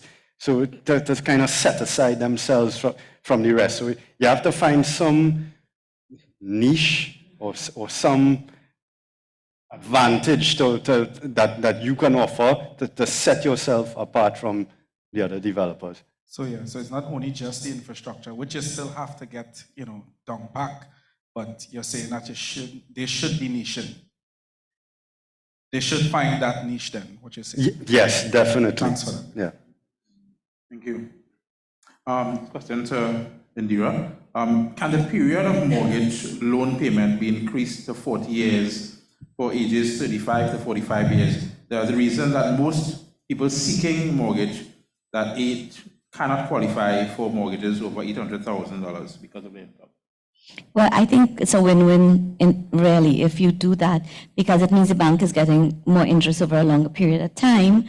It also means that your monthly mortgage payment, you can bring that down in addition to the issue of qualifying. So I think there's a lot of arguments to be made. And other novel things that you could do if you have, for example, if you're taking out a mortgage and you have a sibling or a child that might be close to working age, for example, you know, you could possibly bring them on in some kind of way to allow you to be able to argue the case for that kind of longer mortgage. I mean, we have to be creative, we have to be realistic to many things. We have a lot of young professionals in Trinidad and Tobago, particularly doctors, who are being offered, when after they finish all these years of study, they're being offered short-term contracts, 3 months. Even if they are engaged or in a relationship with another professional, young professional, together their joint income very often cannot qualify them for a mortgage. If we want to keep them here and we want them to be invested in the country, we have to find novel ways in order to keep them engaged. And if we look now at government policy, there are incentives in place for first-time owners, but I think there should be one specifically targeted to young professionals, where their initial mortgage rate is extremely low, maybe even 1% to start with, maybe for the first 3-4 years, and then it gradually increases, because it will come to a point in time where they will be looking at their second bigger, fancier home, and then they could be obligated then to sell that particular property only to keep it then in that kind of mode, so it continues to be that starter home to encourage that first homeowners. I mean, there's so much creative things that we can think through. I think it's just about having the will to do it and implement it. Yes, well said. Pali, the question comes in here in terms of, with a small pool of renters in Trinidad, what alternatives are available for persons who are looking to rent their residential property? Well, actually, I would sort of disagree with that. There is a fairly decent sized pool of renters out there in the market, and that is simply because a lot of people can't qualify to purchase a home. And same thing as Indera was just saying, because of short-term contracts, young professionals, they're not able to qualify to get a property. And then not only that, some people, the income of some people, just it's impossible for them to look at getting a property, so they have to rent. So I think it's, as I mentioned in my presentation, I believe that it is a good option for people to have that, you know, they can have their home, they can rent it out. So Yeah. definitely it's, you know, a way to help cut the cost of how much your mortgage is going to be. Okay. Okay. A question to you again, Sally. What conversations have you had with the various approval agencies on their thoughts on facilitating the demand for house hacking? Well, with regards to house hacking, I think the person, whoever it is, they should speak with their financial institutions. It's quite competitive right now, and they would be able to guide them as to exactly which is the best option for them with regards to interest rates and how it can work. If Okay. it's res commercial or, you know, it depends. Okay, thank you for that. Indera, a question with regard to Dragon Field. When can citizens expect to see the benefits of the Dragon Field on Trinidadian economy, and what sectors should see the most development as a result? How much time we have? The simple answer to that, though, is that it's anybody's guess in this moment in time. You know, there's several things to this. One, we're heavily dependent on this particular deal, you know, because when you look at the new finds of natural gas within our own jurisdictions, it's simply not happening. And it's not likely to happen going into the future. If we want to continue the heavy reliance that we have on the energy sector as currently constituted, focus on fossil fuel, then we have to find that source of natural gas. If we don't, we will start to see more and more of those petrochemical world-scale plants, $billion US plants shutting down because they simply don't have the gas in order to be able to operate, right? So Dragon is a lifeline to this economy. So by all means, government needs to do whatever, well, I don't want to use the word whatever, but as much as it can within the law to be able to bring that home. However, the devil is always in the detail. We are negotiating with an administration that is by no means a democratic one. It is one that, even though it signed an agreement in St. Vincent, I think it was, agreeing to free and fair election, it has now, you know, it's now saying that opposition politicians cannot contest the election. So we are negotiating with an administration that could change their minds at any point in time. There is also the argument, we've been negotiating with the current administration. What if there were free and fair election and the opposition did in fact win the election? Would they then be wanting to continue the deal with a Trinidad government that has been very so close to the current Maduro government? So there are all of those issues. And then there is the US government, that's why I put it in the slide. The US, in terms of the sanctions that it may put onto Venezuela if Venezuela doesn't comply. Up to this moment in time, elections due next year, Venezuela is holding strong in its position. We've already seen the US made some decisions with respect to certain deals that were being allowed. Our government is arguing that the Dragon deal is separate and distinct from all of that, and it's still in play. But a stroke of a pen could remove that from the game. But that is where we are putting most of our eggs. The issue of economic diversification, which is an imperative. The energy sector generates a lot of revenue. It allows the government to have the inflow of revenue to do a lot of things. It generates the forex that we need, but it doesn't generate employment, significant employment.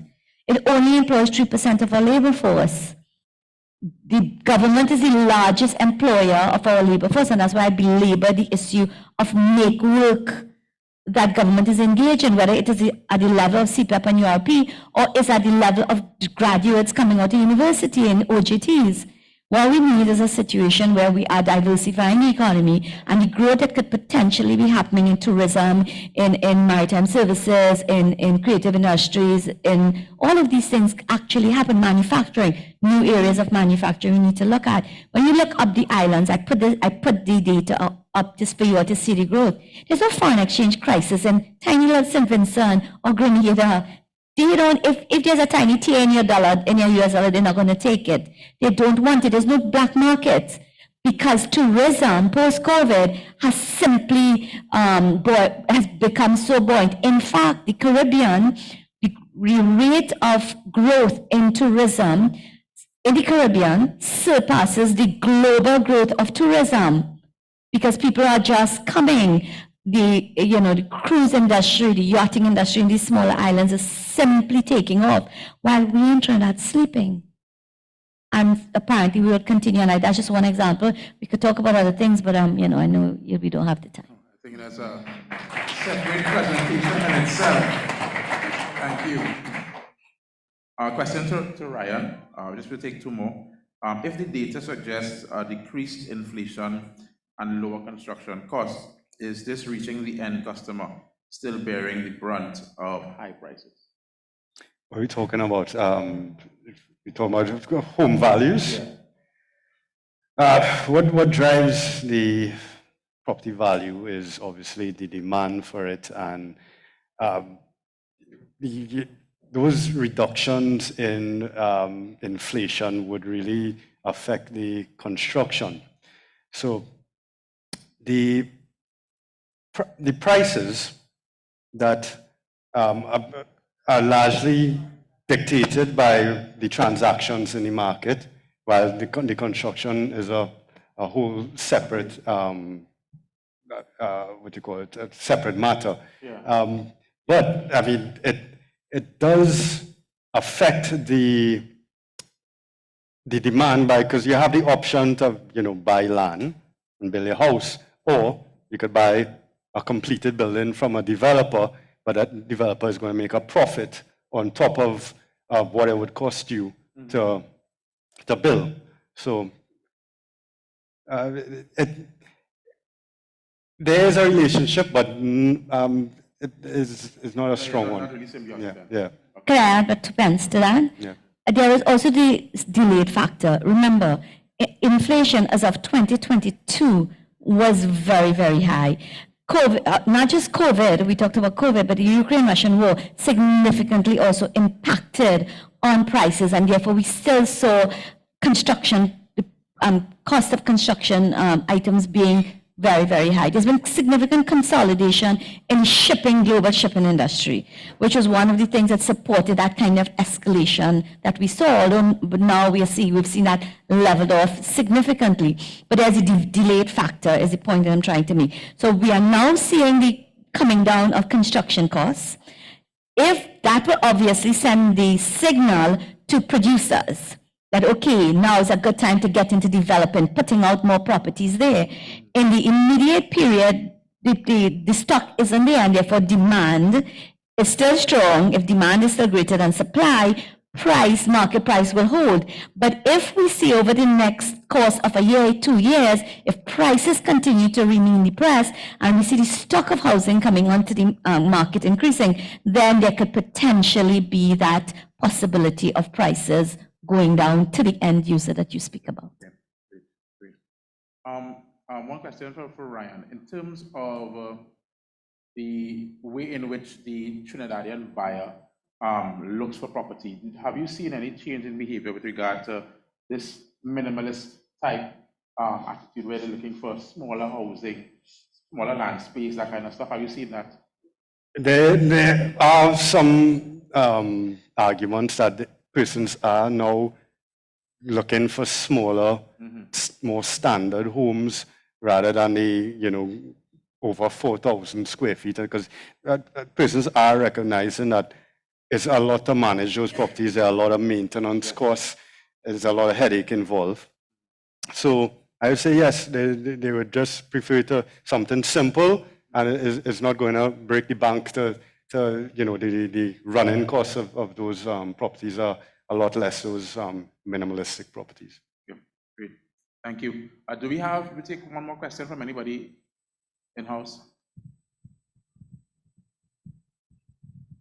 Thanks. Hi, everyone. Great presentation today. I just wanted to ask, so fraud is one of the, I would say, elephants in the room for lawyers when we're dealing with land transactions. how, and this is perhaps a question for Ryan, so Ryan, you're in the hot seat yet again, but how have you seen, if any, that there have been any trends in terms of the value of property or persons reacting in the market because of this increased level of fraud in our society? You know, unfortunately, over the last few years, we've been seeing persons doctoring valuation reports, sending them to lending institutions. We wouldn't know if the bank would have lended on fraudulent reports. We encourage lending institutions, once they receive a valuation report, not directly from us, call the valuer, whoever did it, and verify the valuation report. Your question was what? If it was affecting the market?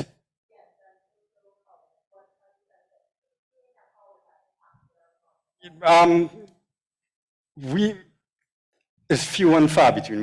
We would be aware of just a few incidences of fraud, and that's after they got caught, or a lending institution double checks and be like, hey, you know, something's up with this report. But so I don't think there is a big impact on the property market because of fraud, if we're talking price-wise. It doesn't seem to be any more impactful than it was in previous years.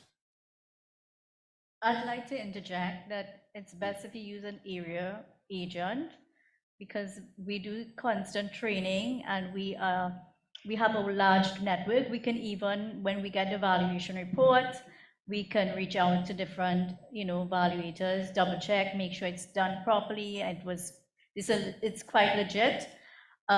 We also, some of us have access to the online system where we can check with the registry and have a look, and so because we have this training as to try to pick up what might be the red flags, because we've in it so long, I recommend that people use area agents in an effort to help mitigate the fraud in their transactions. Okay, thank you.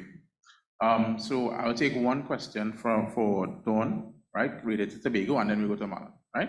All right. Question for Dawn.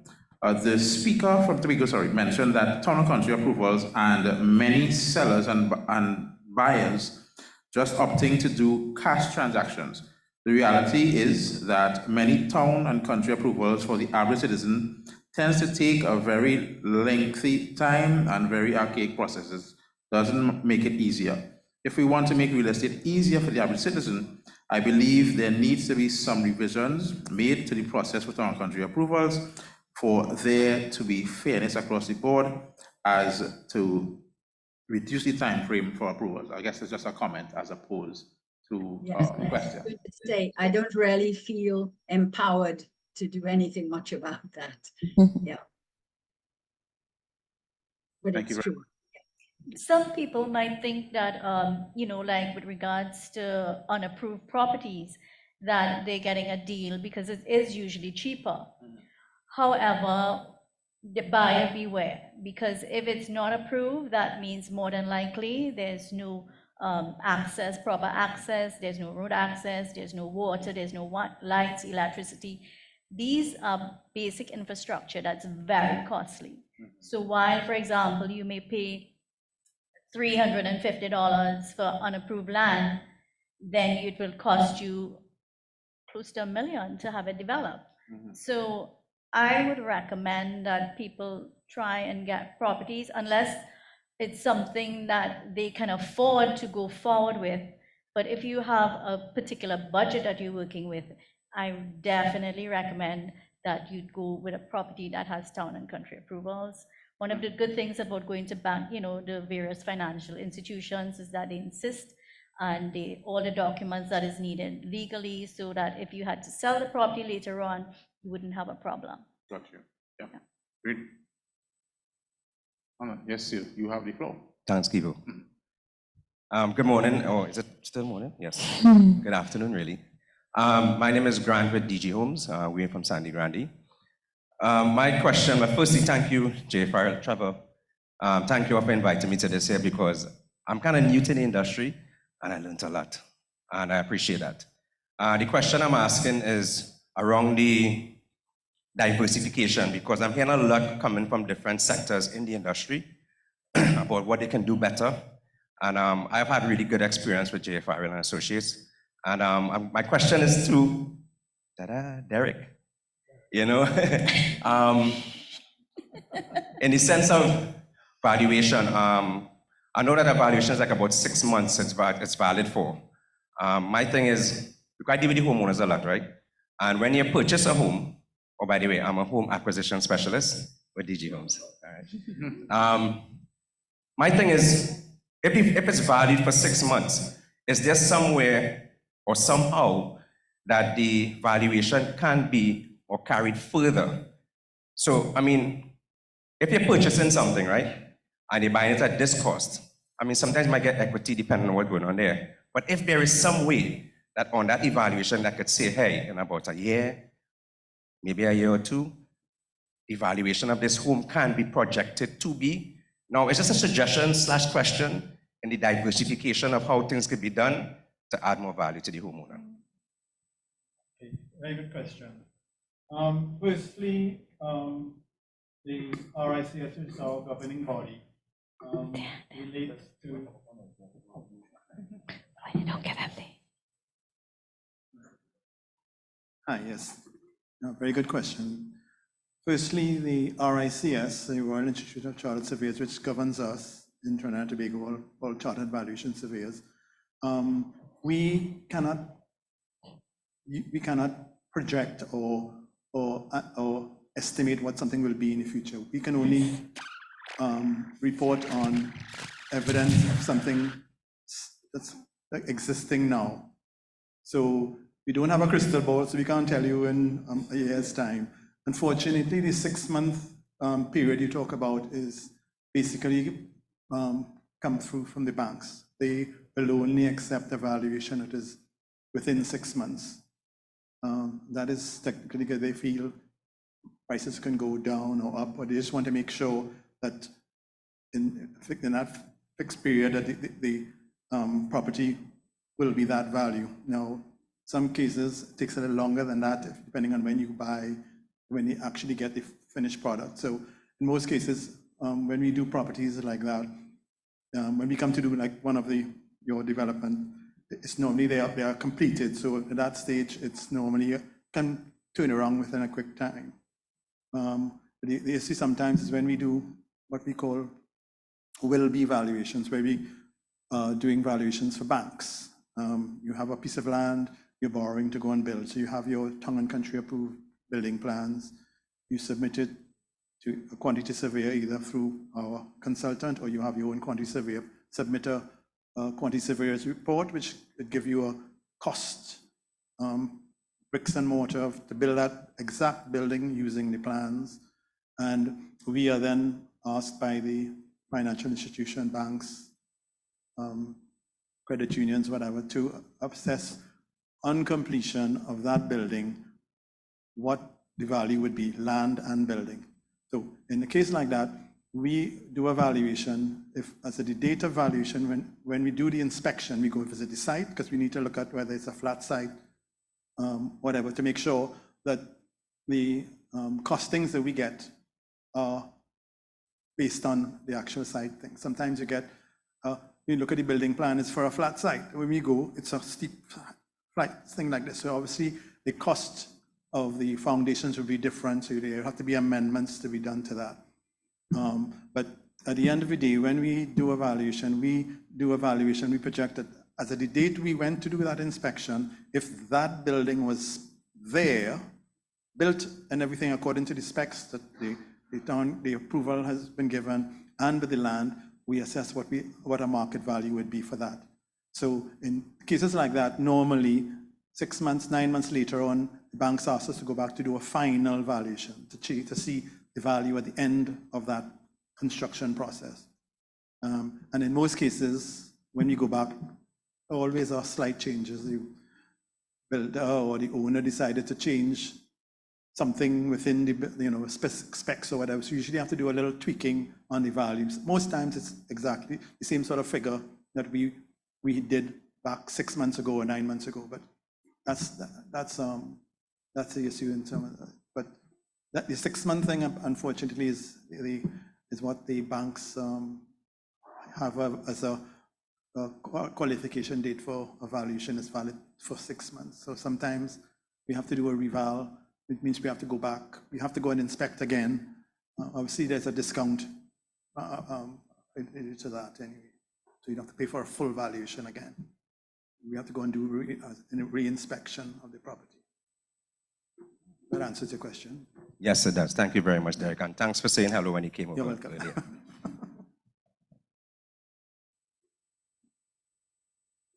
All right, thank you very much. And thank you to all the panelists. Thank you for your answers.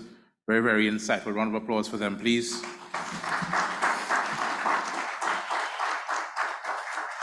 So anyone in the audience or who may be online, you can feel free to email further questions at contactus@gefarrell.com. That's contactus@gefarrell.com. All right, and now we just want to move into the vote of thanks, and one of our esteemed members of GE Farrell, Leslie Sylvester, will come up and say a few words.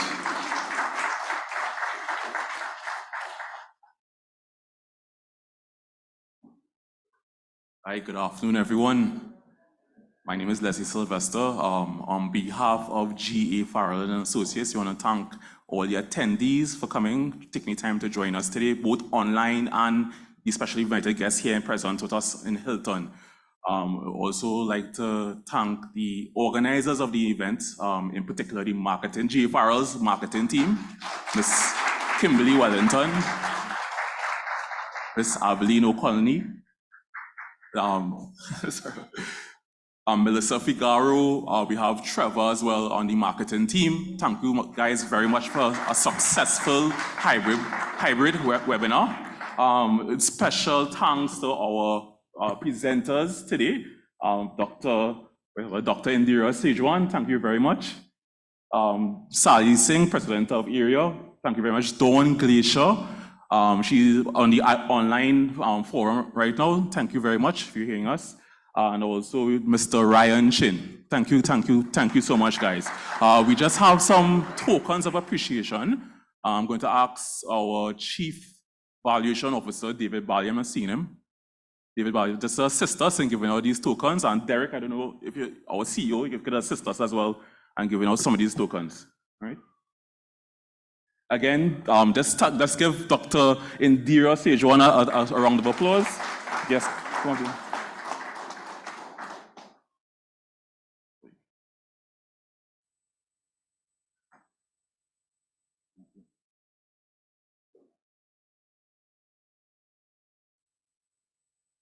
All right, Miss Sally Singh.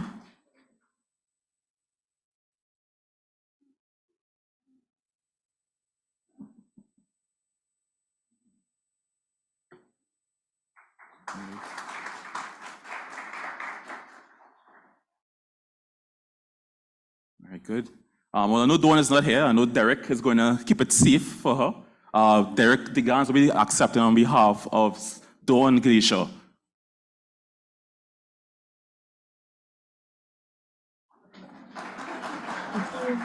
Thank you very much. Watching from Tobago. Thank Right, you. and last but certainly not least, our Executive Director, Mr. Ryan Chin.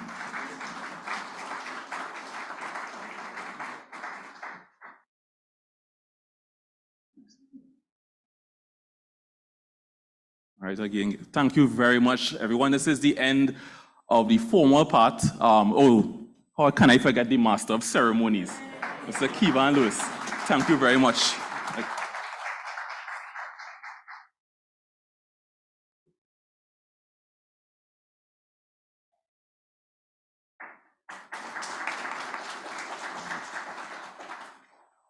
Very good. We also have the team members behind the scene, Rose IT Virtual. Thanks for assisting us here today. All right, so this is the end of the formal part. We're going to invite everyone here in the room with us to join us for a little meet and greet / mingle in the back there, okay? Thank you again, guys. All right.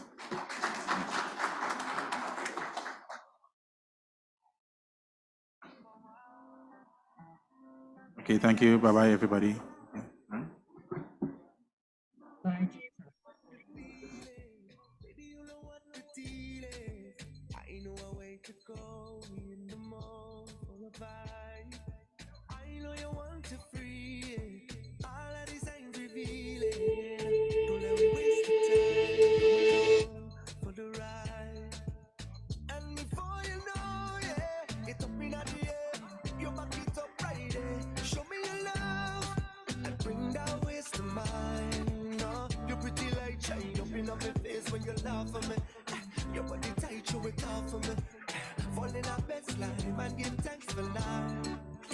We go down like licky ticky licky ticky licky ticky licky ticky licky ticky.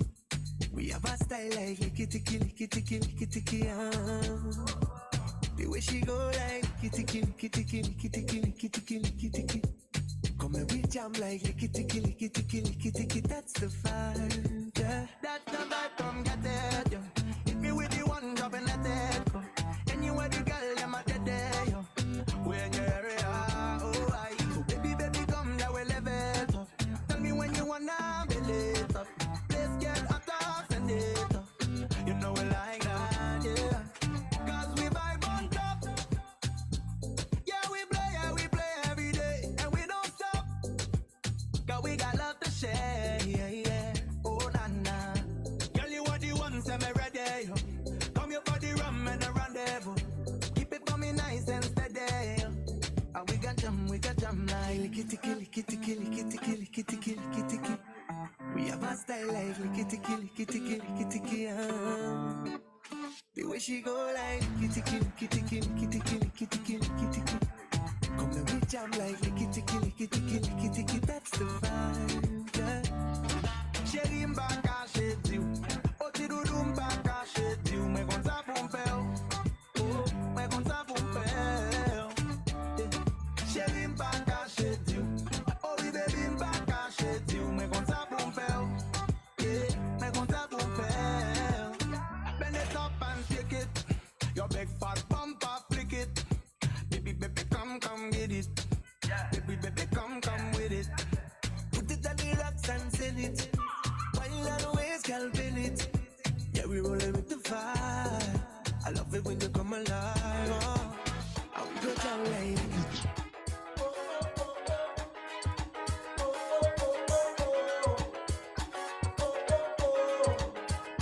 it's the new calypso, no summertime fling. Rockin' to the rhythm and the style we are bring. Energy electric, I step in at the ring. Tripping and a tripping with a pretty little drink. And I know that it's gonna be my day. Spread the love and it's gonna go my way. Middle of the road and we can't do a thing when the vibes start popping out, popping out, popping out. Yeah. Feel it when the sun comes up, even when it rains down. Don't miss the magic.